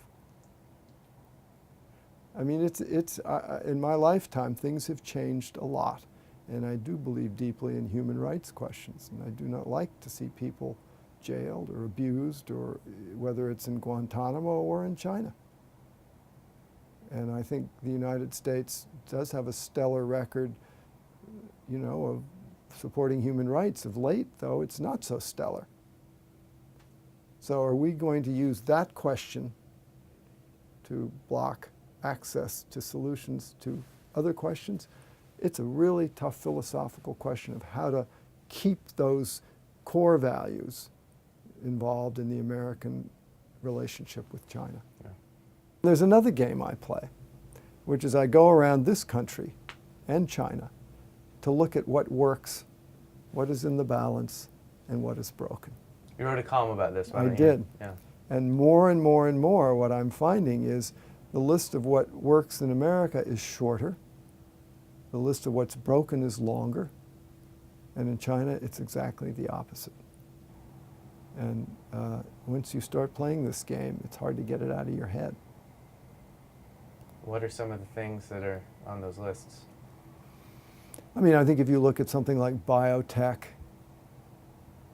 the U.S. is still very vital and robust. I think nowhere in the world is there better and more healthy civil society. Philanthropy, I think it's the best in the world. I think the American military, even though it gets put up to some difficult challenges and wars of dubious, kind of justification, is still the greatest and the best run in the world. But if you go to the broken part, I mean, things are legion. Financial system, I'd say higher education is in the tipping point category. Elementary school education is broken. You look at infrastructure, look at the railroads, look at the airlines. You know, you could go on and on and on. Look at the automobile industry. You'd have to say they're broken. And what works in China? I think China's done an amazing job at building infrastructure. There's nothing like it in the world, whether it's ports, freeways, airports, subways, bridges, things of that nature, even, you know, cell phone systems. I think they do a pretty good job in terms of information collecting, policy formulation, and policy affecting. I think there are many parts of China too which are still broken, like the welfare system, health system. I think many aspects of rural life are, you know, in perilous condition. And there are many other things that one could get into. But you'd have to say that whatever you think of China politically, it's certainly a country that's building rather than falling apart. Well, if I were America, I will ask the question. And if we cannot stop China from growing very fast, from catching up with us, that's what we should do. And we have only two alternatives. One, do our best to prevent this country from becoming real strong and rich. And the other thing that, hey, if we cannot stop it, we should be getting along with it. Can the U.S. stop it? I don't think the U.S. has that capability to stop China from rich and strong. And in the world, the only government can ruin the country, ruin China, and destroy China's growth is the Chinese government. As long as the Chinese government do not destroy our own economy, do not destroy our government. I doubt any foreign country has that capability to do it. And if we look at the Chinese history, you will find that every time when China becomes weak, mainly because at that time the central government is weak. The central government adopt the wrong policy, make the country weak. If you had that choice that you described as an American, what decision would you make? What steps would you take? I would suggest that the U.S. First face the fact, and no one can keep its #1 position in the world forever. Even China, and being the #1 several times, that means they declined several times. So you must prepare for the decline. That you certainly want to postpone the decline. You certainly want to maintain the superpower position forever, but that's just a goal. And the question is that you must face the fact, because the #1 position was periodically replaced by other countries. And even today, China catch up with the U.S., replace the U.S., and it will doomed to be replaced by someone else, right? That's history. You cannot avoid it. So facing this, the law of international politics, I think the U.S. have to adopt a policy how to keep to get along with the rising power of China, how to make the Americans' relative decline slower, and third is that how to make the people do not suffer from Americans' relative decline. You've spent a lot of time in the U.S. I think you were educated there, and you've been back many times. Is there anything you wish Americans were more aware of, or could see differently, or could understand better?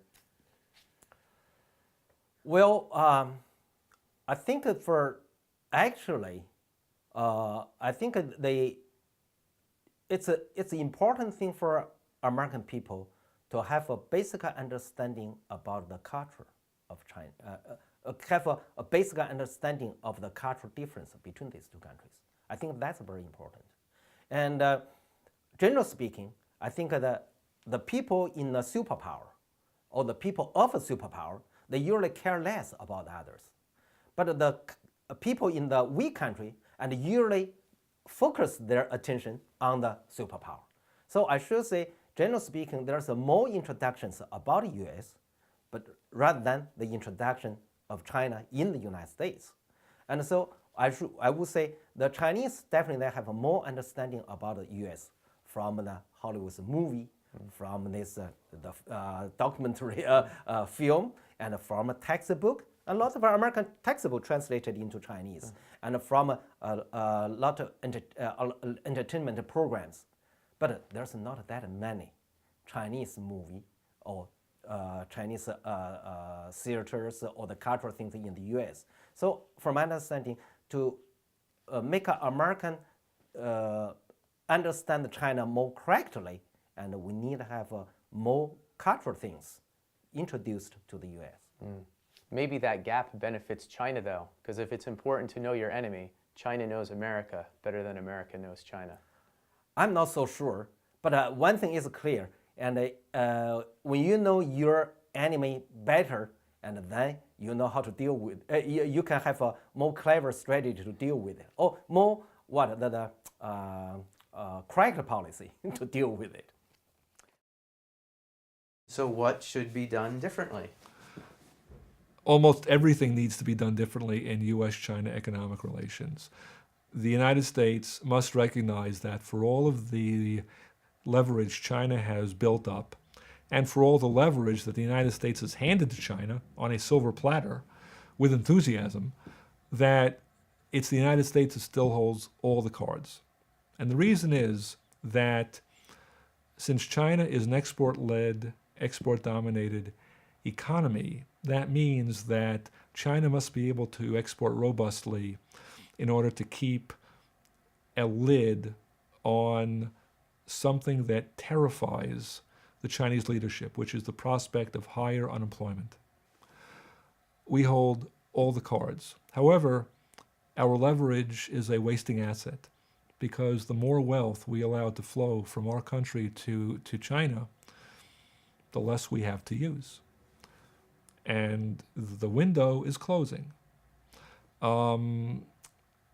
Using our leverage means conditioning access to the U.S. market on changes in China's behavior.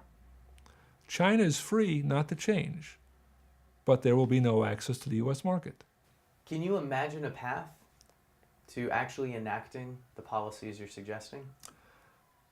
It ain't easy, and I'm a pretty imaginative person. The path has to involve the President of the United States, because the Congress, unfortunately, though it has many good people, is not institutionally set up to lead. The President has to get it through his skull that if he doesn't change U.S. trade policy, the economy will remain terribly depressed, and he could lose his own job. But you must wake up in the morning and think there's a small chance that all this can happen. I do. And there's a I big do. chance that it's I not do. going to happen. I do, And absolutely. That must be discouraging. It is. It's profoundly discouraging, but I guess I'm an optimistic enough person by nature, and my knowledge of our history does teach me that although we are often slow to recognize challenges, we eventually do. There's a long American tradition of this. The founding fathers were not free traders. Abraham Lincoln was not a free trader. Abraham Lincoln was the champion of northern manufacturing interests. Trade issues were among the most divisive political issues in American history from 1776 to 1865. Theodore Roosevelt was not a free trader.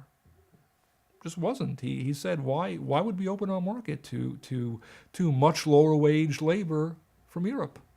Why would we do this? But it must be discouraging to have to use examples that are etched in Mount Rushmore, but aren't on any ballot we can vote for. But you had to be pretty smart to get onto Mount Rushmore. So I'm not ashamed to use them, because I think history, properly understood, can teach valuable lessons, and certainly these are among our very greatest leaders. And I think they have a great many lessons to teach us. And I would include in their ranks Alexander Hamilton, who oriented our country toward manufacturing, who set us down that road and recognized we could not adequately defend ourselves, and we could not wield adequate economic influence around the world, and we could not create prosperity at home unless we were a manufacturing power. Manufacturing was the future, he recognized. Henry Clay was yet another one. So there is a long and deep tradition that we have to start remembering, not that we can recreate the world of 1861, but certainly there are constants, and we'd better start remembering them, because if the founding fathers saw the levels of debt that we've run up and the deracinated nature of our productive economy, they would be ashamed of us, and rightly so. And we owe them more. If you start with the premise, and you can certainly argue with the premise, but if you start with the premise that the number one objective of the Communist Party is to stay in power, okay, then a lot of what has happened economically, can be read in a different light. So, for example, you have this export machine, okay, that's generating all of this wealth, okay. What's happening to that money? Okay. What is happening to that money? Well, in China, there are capital controls, okay? And the net effect of those capital controls is that if I'm selling T-shirts and I'm selling sneakers to the U.S. and I'm making all these dollars, I can't actually put my hands on those dollars, okay? So, in other words, I am constrained by the capital controls in China to mainly operate in the local currency, the RMB. Okay? And so what you have is the monetary authority in China accumulating a huge pile of dollars. That's not because China has a trade surplus.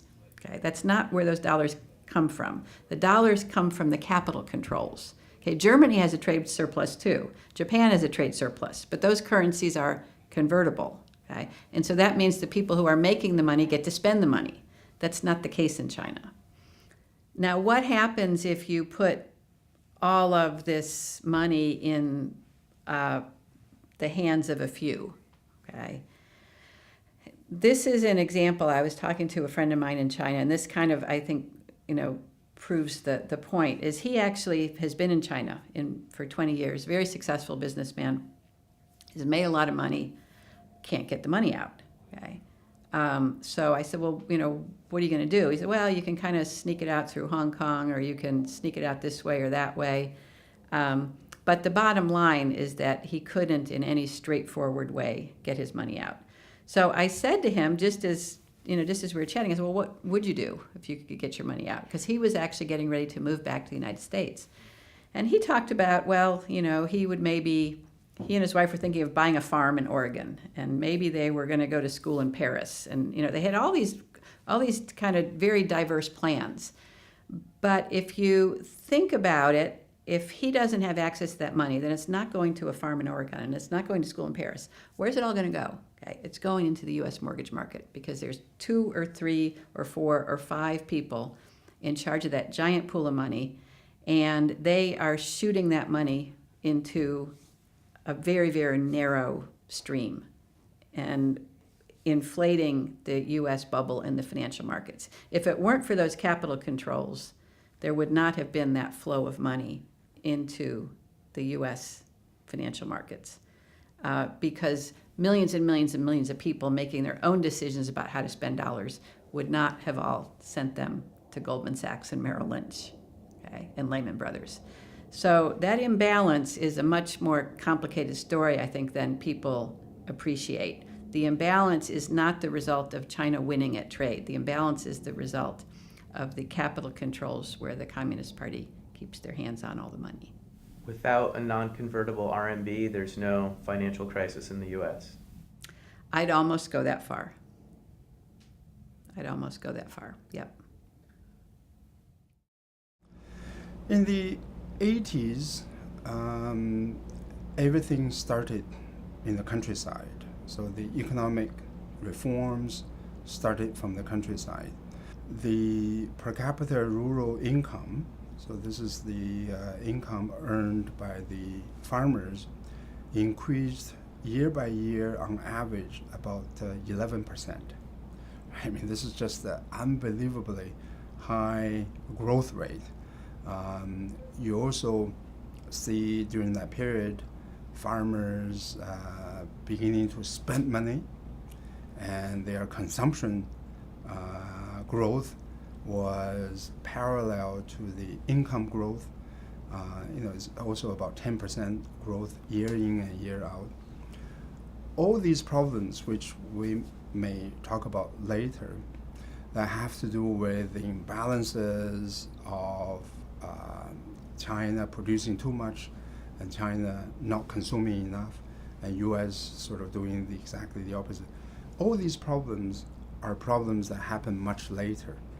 China didn't have that problem in the 1980s because domestic consumption was very strong, powered by the growth of income on the part of basically 80% of the population.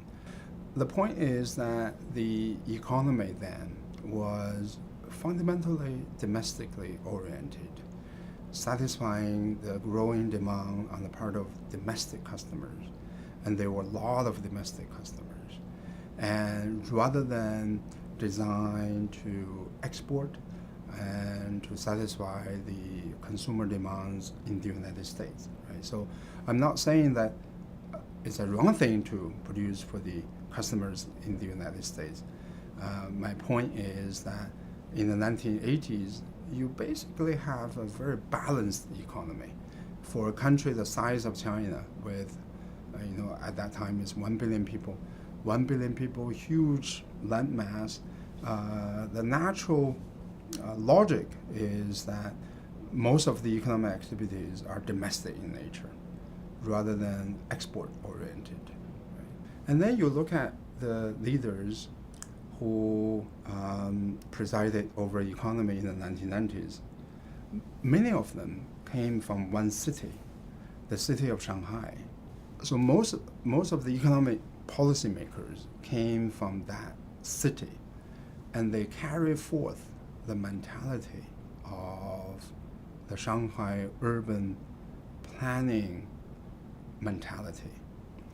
So what you have is the boom in the urban area, as many of us would see when we visit China, because we tend to go to the urban areas.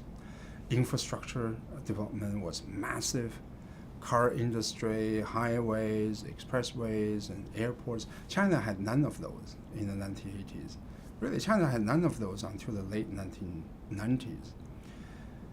What we typically don't see is the situation in the rural area. And when the financial resources dried up, the rural income dropped in terms of the growth rate, not in terms of the level. So the rural income was still growing, but it was growing at about 1/3 of the rate of the 1980s, and about less than 1/2 of the rate of the GDP growth.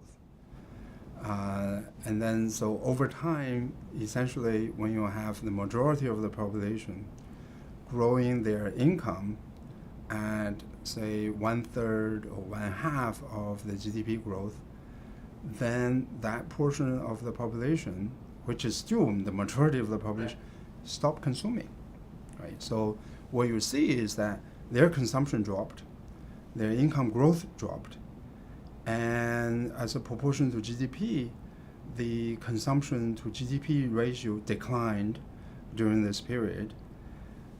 Then what happened was you need to maintain GDP growth, right? So what do?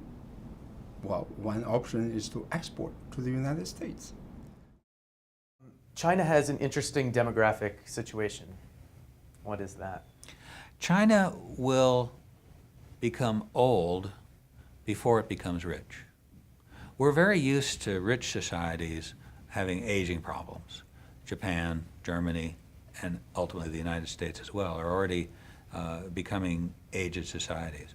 But that only happened in those societies after they were relatively developed economies. China, because of the dramatic change in population policy during the 1970s, is already on a trajectory to become an aging society. And that's going to happen while China is still at middle income status. So for China, the challenge of supporting a large elderly population will be a greater challenge, because incomes won't be as high. The burden on the existing workforce will be proportionally more difficult. And how soon will that happen? It really, the crucial turning point in that direction comes about 2015, so it's very soon. But then once the share of the elderly starts to increase, which is, as I say, almost upon us, we see a steady increase in the share of the elderly up through, well, really almost as far as we can project, but up to, say, 2050. Yeah, when you look at those graphs, when I look at those graphs, I say, okay, the one-child policy will be significantly changed around 2015. I think that's an excellent prediction. The one-child policy probably will be substantially relaxed at about that time. In fact, there are already people arguing that it's time to relax it. Some of China's best demographers are clearly on record as saying we should relax the policy. The one thing is that at this point, relaxing the one-child policy probably will not make an enormous difference in terms of the ultimate age structure of the population. I mean, it will make a difference because it will mean that the shift to an elderly population will be less extreme.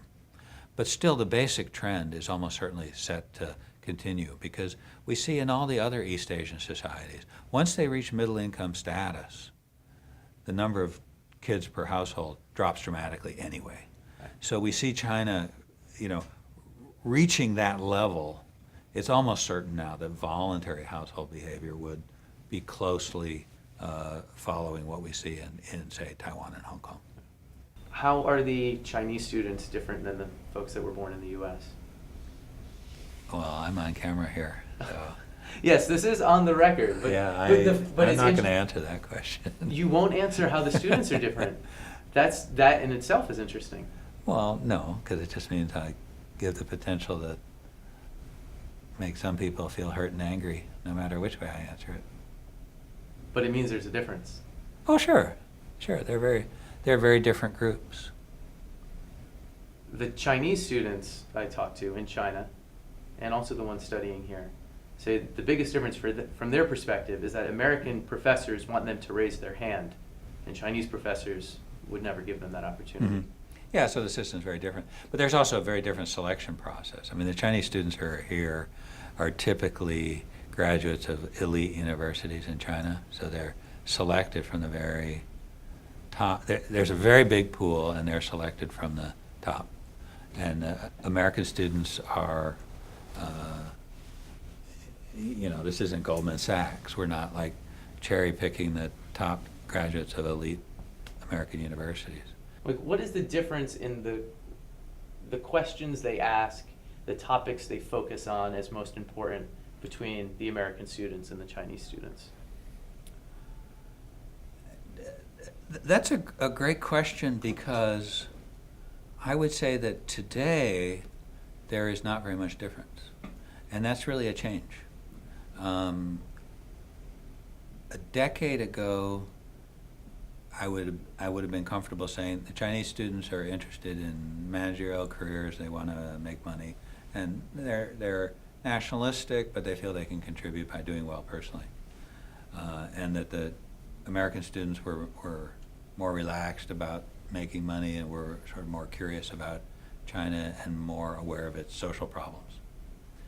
I think that's really changed.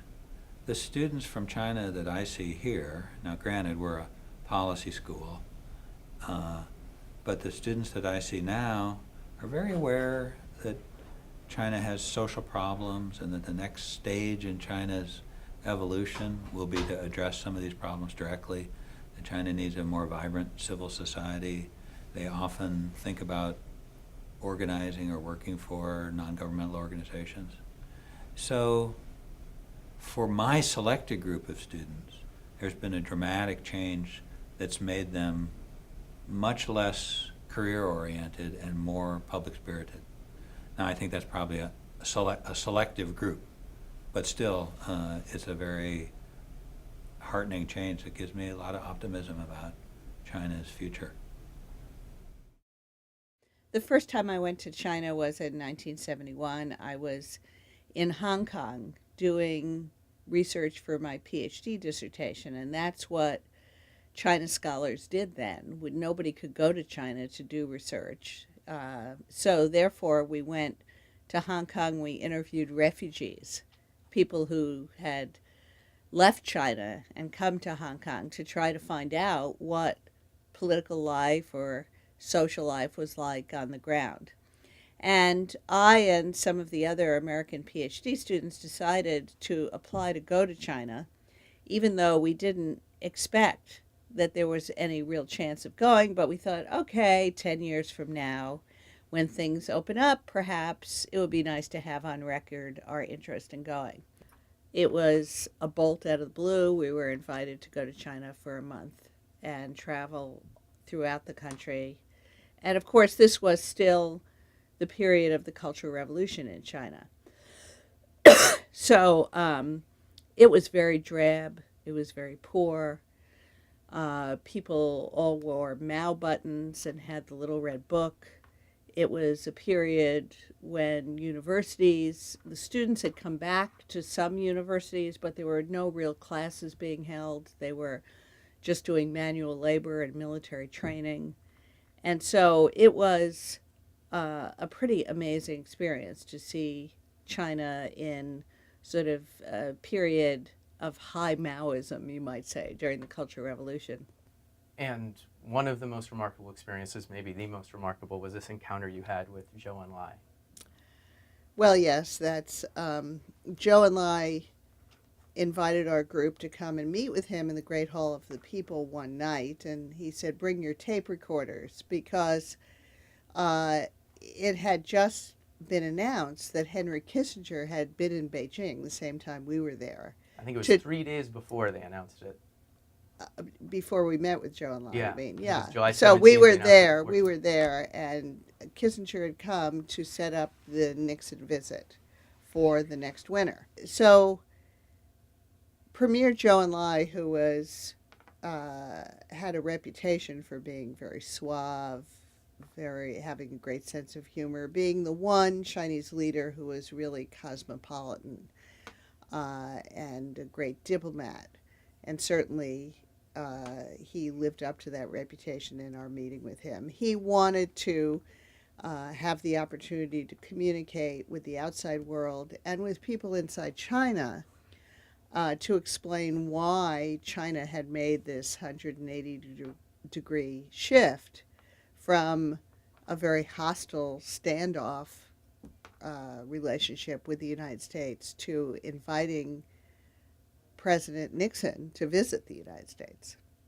So he was asked that question, and he answered in a way that really surprised me, because he said, well, the Chinese people want to be friends with the American people. So for the people to be friends, the governments have to have contact. And for the governments to have contact, we have to invite the president to visit China.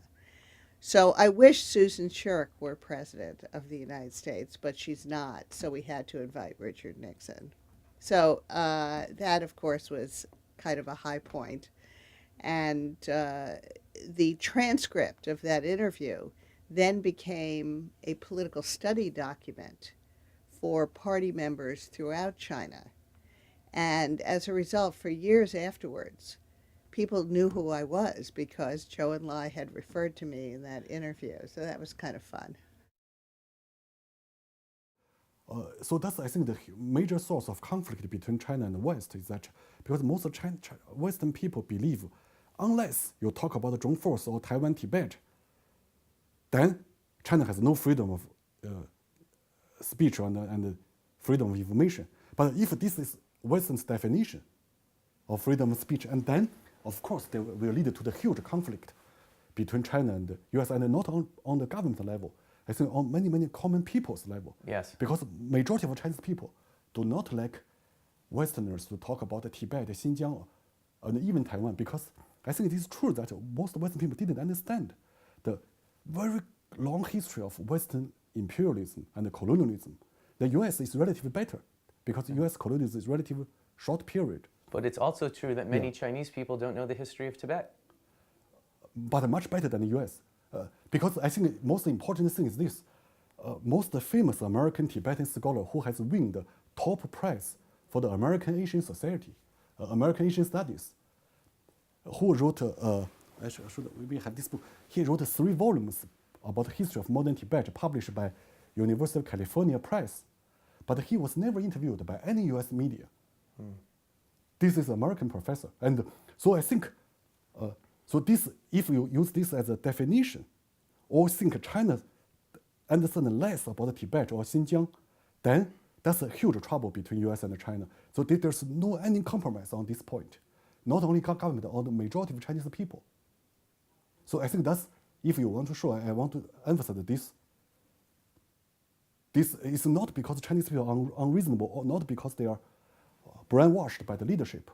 That's mainly because Western people do not understand the very deep history and of Western colonialism and Western imperialism.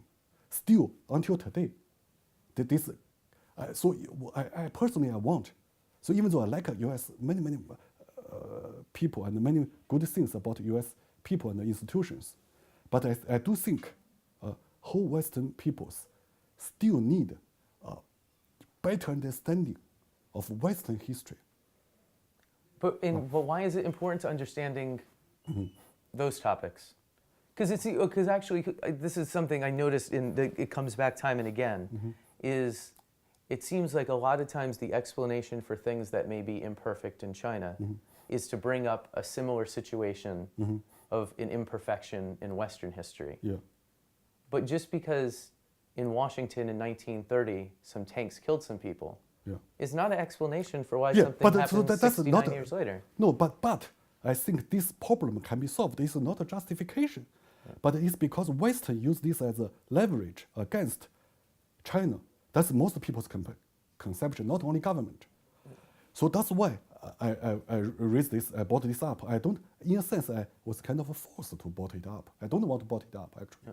I want to talk about the good things about America and American people. And I do think, but the Western media and most Western people, due to their basically lack of comprehensive knowledge of Chinese history, and they pick it up as if this is the only things about China, then that's lead to resent. I think relative due to my 17 years experience, I'm most calm and most reasonable people in China.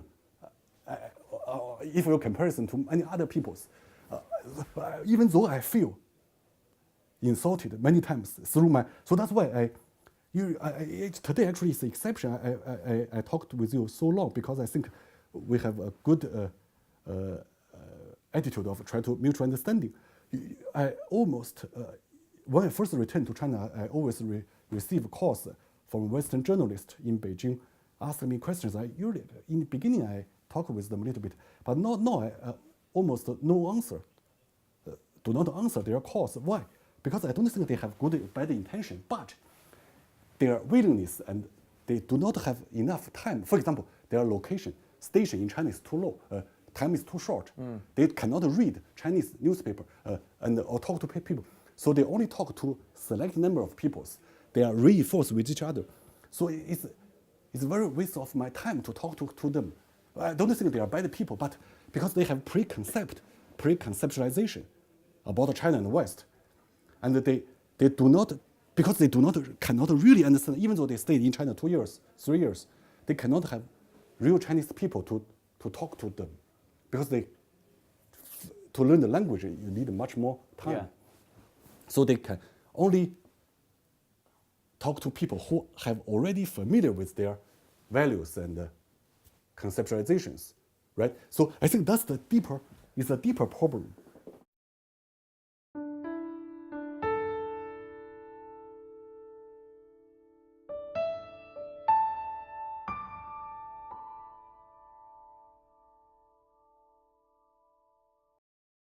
There was a lot of discussion in the 1960s about whether the container would work for long-distance routes at all. You'll never be able to use containers across the Pacific. It's just too far. The ships and the containers will be tied up for too long in transit. So there was no commercial container service at all across the Pacific. The United States got itself embroiled in this war in Vietnam. And it was a real logistical nightmare. Vietnam basically had one port, a non-functioning rail system, had no way to handle all of the supplies and equipment that were required to maintain an army of 500,000 troops in Vietnam. McLean went to the Defense Department and said, why don't you try containerization? We can probably carry more cargo for you, get it out of the ports faster, actually get it out into the field.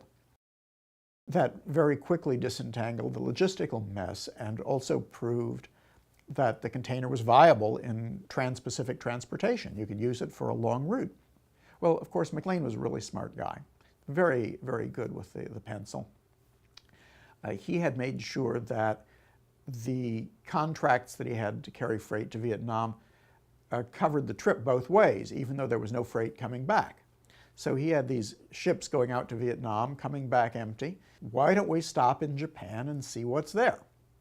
This really opened the way for low-cost exports from Japan to the United States in the late 1960s.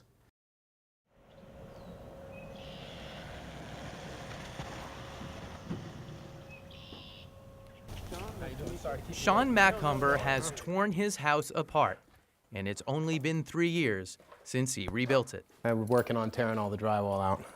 When Hurricane Katrina hit, Macumber was living in Los Angeles, but he had some time off and came back to Louisiana to help his family rebuild. You know, we were working 7 days a week, 18 to 20 hours a day, and at the end of 3 months, it was like we hadn't even done a single thing.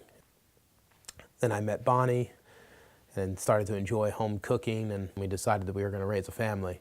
Bonnie had gotten pregnant, and we were going to have a little boy. So we bought the house, gutted. I put in all that fence was all gone. You know, everything was just wiped out. When Dustin was born, they took him immediately into intensive care. They really couldn't explain to us exactly what was wrong with him. He just was always sick. Over like a year and a half, they tried every single antibiotic available to him, and nothing seemed to ever get him healthy for more than a day or two at a time. Meanwhile, we were using a humidifier in his room to try and help him with the breathing issues, and the smell started getting stronger and stronger in his room. Right now, the smell's not very bad. There's days when you walk in here and you just can't even stay. The smell, it turned out, was coming from the house's drywall. And in about February 2009, I read an article about the effects of Chinese drywall houses in Florida. And then all of a sudden it started to make sense. There's your money shot there. That's on every single board. Made in China, meets or exceeds all ASTM requirements. Thousands of homes have this Chinese drywall, but negative effects have mainly been reported in hot, humid climates like Florida and Louisiana. Within 6 weeks of being out of the house, Dustin has not been sick longer than 2 days since then. Scientists haven't confirmed a link to health problems, but the impact on appliances in affected homes was installed in 2007. Is easy to see. This copper here was installed at the same time as that copper right there. It's just that this was covered. The factory responsible for much of the problematic drywall is here in Tianjin, a coastal city in the north of China, not far from Beijing. And North Tianjin is still making drywall. On a recent visit, we found boards stacked behind the main gate and workers coming and going. In a Louisiana courtroom, the German parent company Knauf was ordered to pay for replacing the drywall and some affected appliances, but it's not known if homeowners like Macumber, who now makes payments both on this house and the new one the family moved to, will get any other help. And we are drowning here, you know, and it all is attributed to this house. It's all attributed to this drywall. One of the few ways to attain an urban hukou is to attend an urban university. And on a visit to a rural school in Yunnan province, it was clear the children of factory workers have grander plans. Do you know what you want to do when you get older? 我想做科学家，我想当警察、医生，想去参加 NBA。 Who's your favorite player? 科比。 Kobe Bryant. Kobe. Yeah. The question then is whether those are realistic dreams. Back in the big city at one of China's top universities, Tsinghua, I meet Hu Angang, an influential and forward-thinking professor whose ideas often find their way into the central government's vaunted 5-year plans, though not always as quickly as he'd like. I often advocate some ideas in advance 3 to 5 years. So you're too far ahead. Yeah. I was in one of these poor farming villages, and I went to a school and spoke to some of the children there. And one of them said he wanted to be a scientist. Another said an engineer, a doctor. For those children, is that a realistic dream for them, or is that probably beyond their grasp? 只要这个孩子不管他多穷，他如果想学习的话，我想他成为科学家，成为工程师，成为艺术家，是完全有可能的。因此，我们可以看到呢，中国一方面发展是比较成功的，另一方面呢，也遇到了所谓发展的悖论。这是和我们从下中等收入开始向中等收入过渡的一个门槛，我们称之为就是你能不能跨越这个门槛，你才有可能从中等收入呢到比较高的收入。那么中国有没有可能跨越门槛呢？首先来看，就是受到这个教育的机会要公平，然后就业的机会要公平，选择居住地点，比如我想到北京来居住，这你就要有相应的公平的机会，包括医疗卫生的公平，包括其他社会政策的公平，这是下一步中国准备要做的事情。On any sunny weekend in every Chinese city, brides and grooms line the beaches, crowd the parks, and just try to get out of each other's way long enough to take their precious wedding pictures. The photos aren't accompanied by a ceremony, that's still months away, but they can cost nearly as much as the nuptials themselves. The salary of my 1 month. 1 month's salary. Yes. Rachel, who handles logistics for a foreign trade company, and King, who's an electrician at a factory, are reviewing the photos they took a couple weeks ago. It's our story, love story. Our love story. Jill and I, who are just as unmarried as any of these couples, Oh, I try on here, okay. have been offered a free photo shoot by one of Ningbo's most prominent photo studios. Oh, it's just like I'd always imagined. So what do you think? Does a wedding dress suit you? This one certainly doesn't. Those tuxedo pants look a little tight. Yeah, I thought you were getting stuffed into your outfit, but I don't think I have it any better. It's time. I'm so nervous. Even with a translator's help, Take it easy, don't be nervous. the photographer has some trouble directing his amateur models. My hand is like... What does he say? This? Or this one? Open my mouth? Look at this. Look at me. Oh, okay. No feet.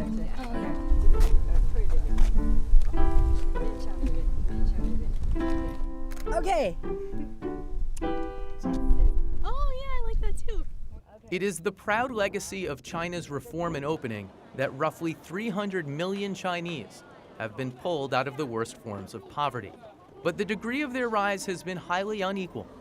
Our photo package goes for about 6,000 RMB, that's not quite $1,000. For nearly half of all Chinese, that's still more than they'll spend in an entire year.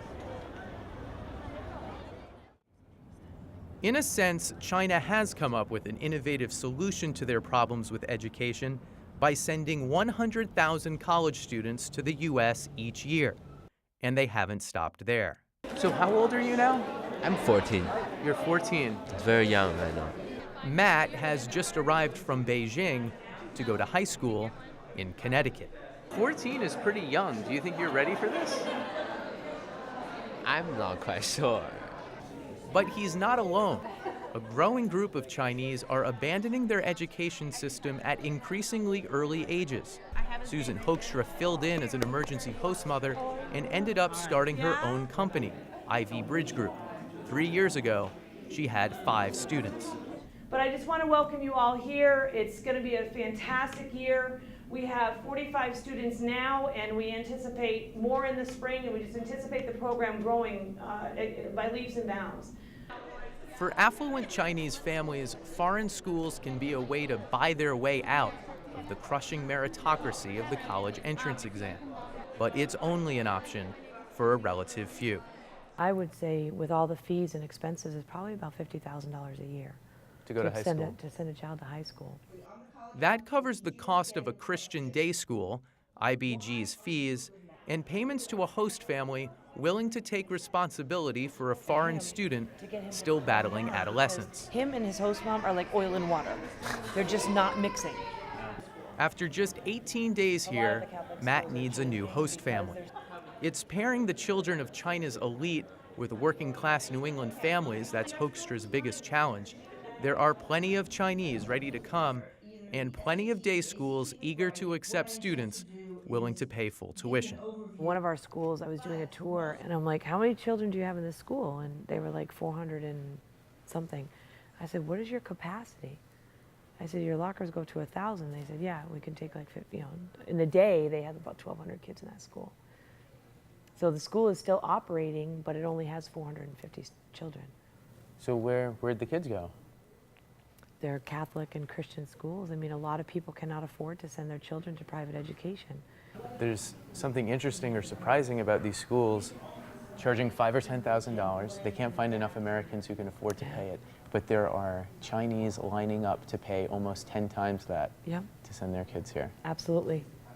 Absolutely. I think there's a lot of motivated children in this country and a lot of motivated parents, but there's a lot more who could probably be applying, because I do see these children lining up by the droves to get themselves into this country for the education that our children have right in front of their faces, and they just don't take it. The push to get ahead is everywhere in China, even literally written on the walls. The most popular graffiti here isn't artistic or political, it's numeric. The numbers are phone numbers, offering every manner of fake document. Susu offers to show us how it works. 好吧，那个我要带什么东西过去啊？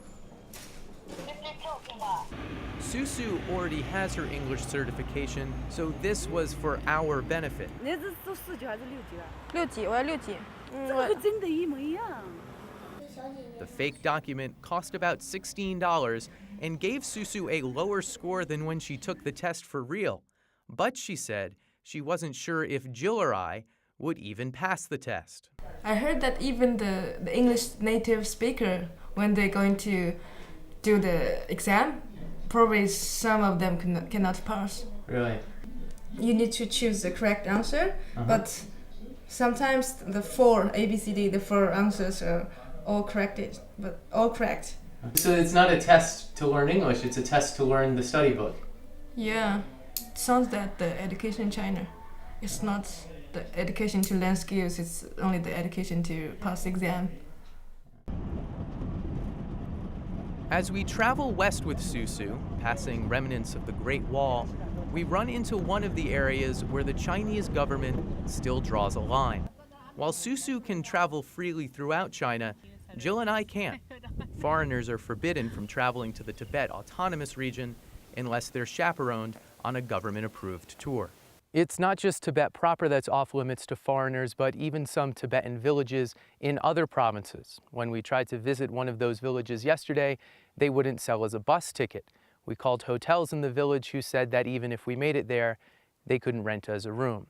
So here in Gansu province, in front of the mountains that mark the eastern edge of the Tibetan plateau, is as close to Tibet as we'll get.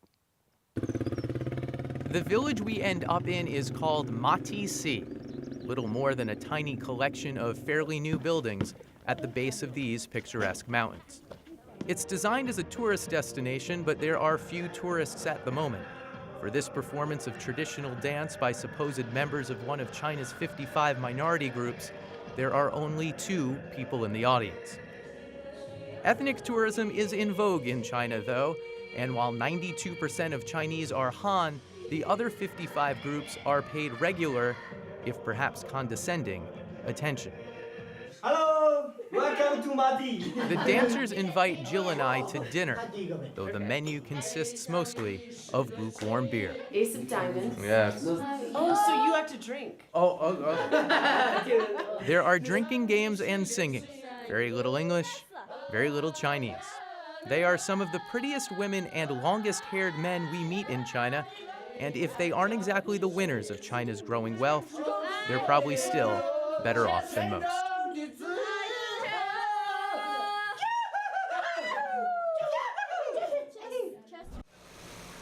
It's not just machinery they import. The hiring system Capsland uses to attract workers to a desolate industrial area far outside the city center was first pioneered 7,000 miles away in Waltham, Massachusetts. Well, this is it right here. Not far from Slater's mill, Francis Cabot Lowell went a step further, first weaving yarn as Slater had, and then, using more stolen British technology, weaving it into cloth. But the location of Lowell's mill presented a problem. Entire families had been willing to work at Slater's mill in the growing town of Pawtucket, but the water powering Lowell's operation was in a virtually uninhabited area. And one of his solutions was to hire these women from the farms surrounding New England. And, you know, if you're a cynic, you say, well, he was able to employ them at a much lower wage than men. So you could say, okay, there it is. He also, though, saw it as being a, an uplifting kind of a thing. A lot of the girls, they'd send the money back to their families for their families to live on.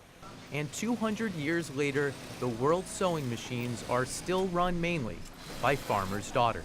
You hate to kind of say, well, women are more docile than men, but certainly throughout the centuries, that's what the factory owners thought.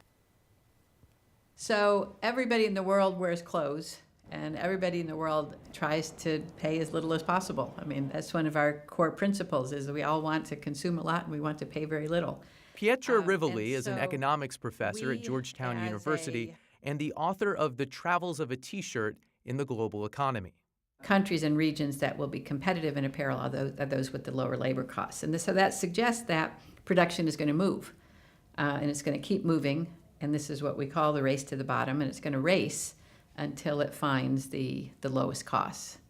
The race began in Britain, but the next winner, if you will, in the race was largely New England, because New England had a very large immigrant population that was willing to work for relatively little. What I remember pretty distinctly about her was when she'd come home from work with her black apron on. It was full of cotton, and she had that smell of cotton on her. That's my dad talking about my grandmother. Eva Braga was born to immigrants in Fall River, Massachusetts in 1910. Textiles had already begun their race out of New England, but by overseeing up to 80 looms in the Berkshire Hathaway mill, she climbed several rungs on the ladder towards the middle class. Our parents' generation were all hard-working laborers. Our generation have mostly been college grads and went on to professions. And I think it's because our parents encouraged it. I know it's because they encouraged it. She had me work in a mill one summer just to feel how it was to do that. And all I needed was one summer to know that I wasn't going to do that.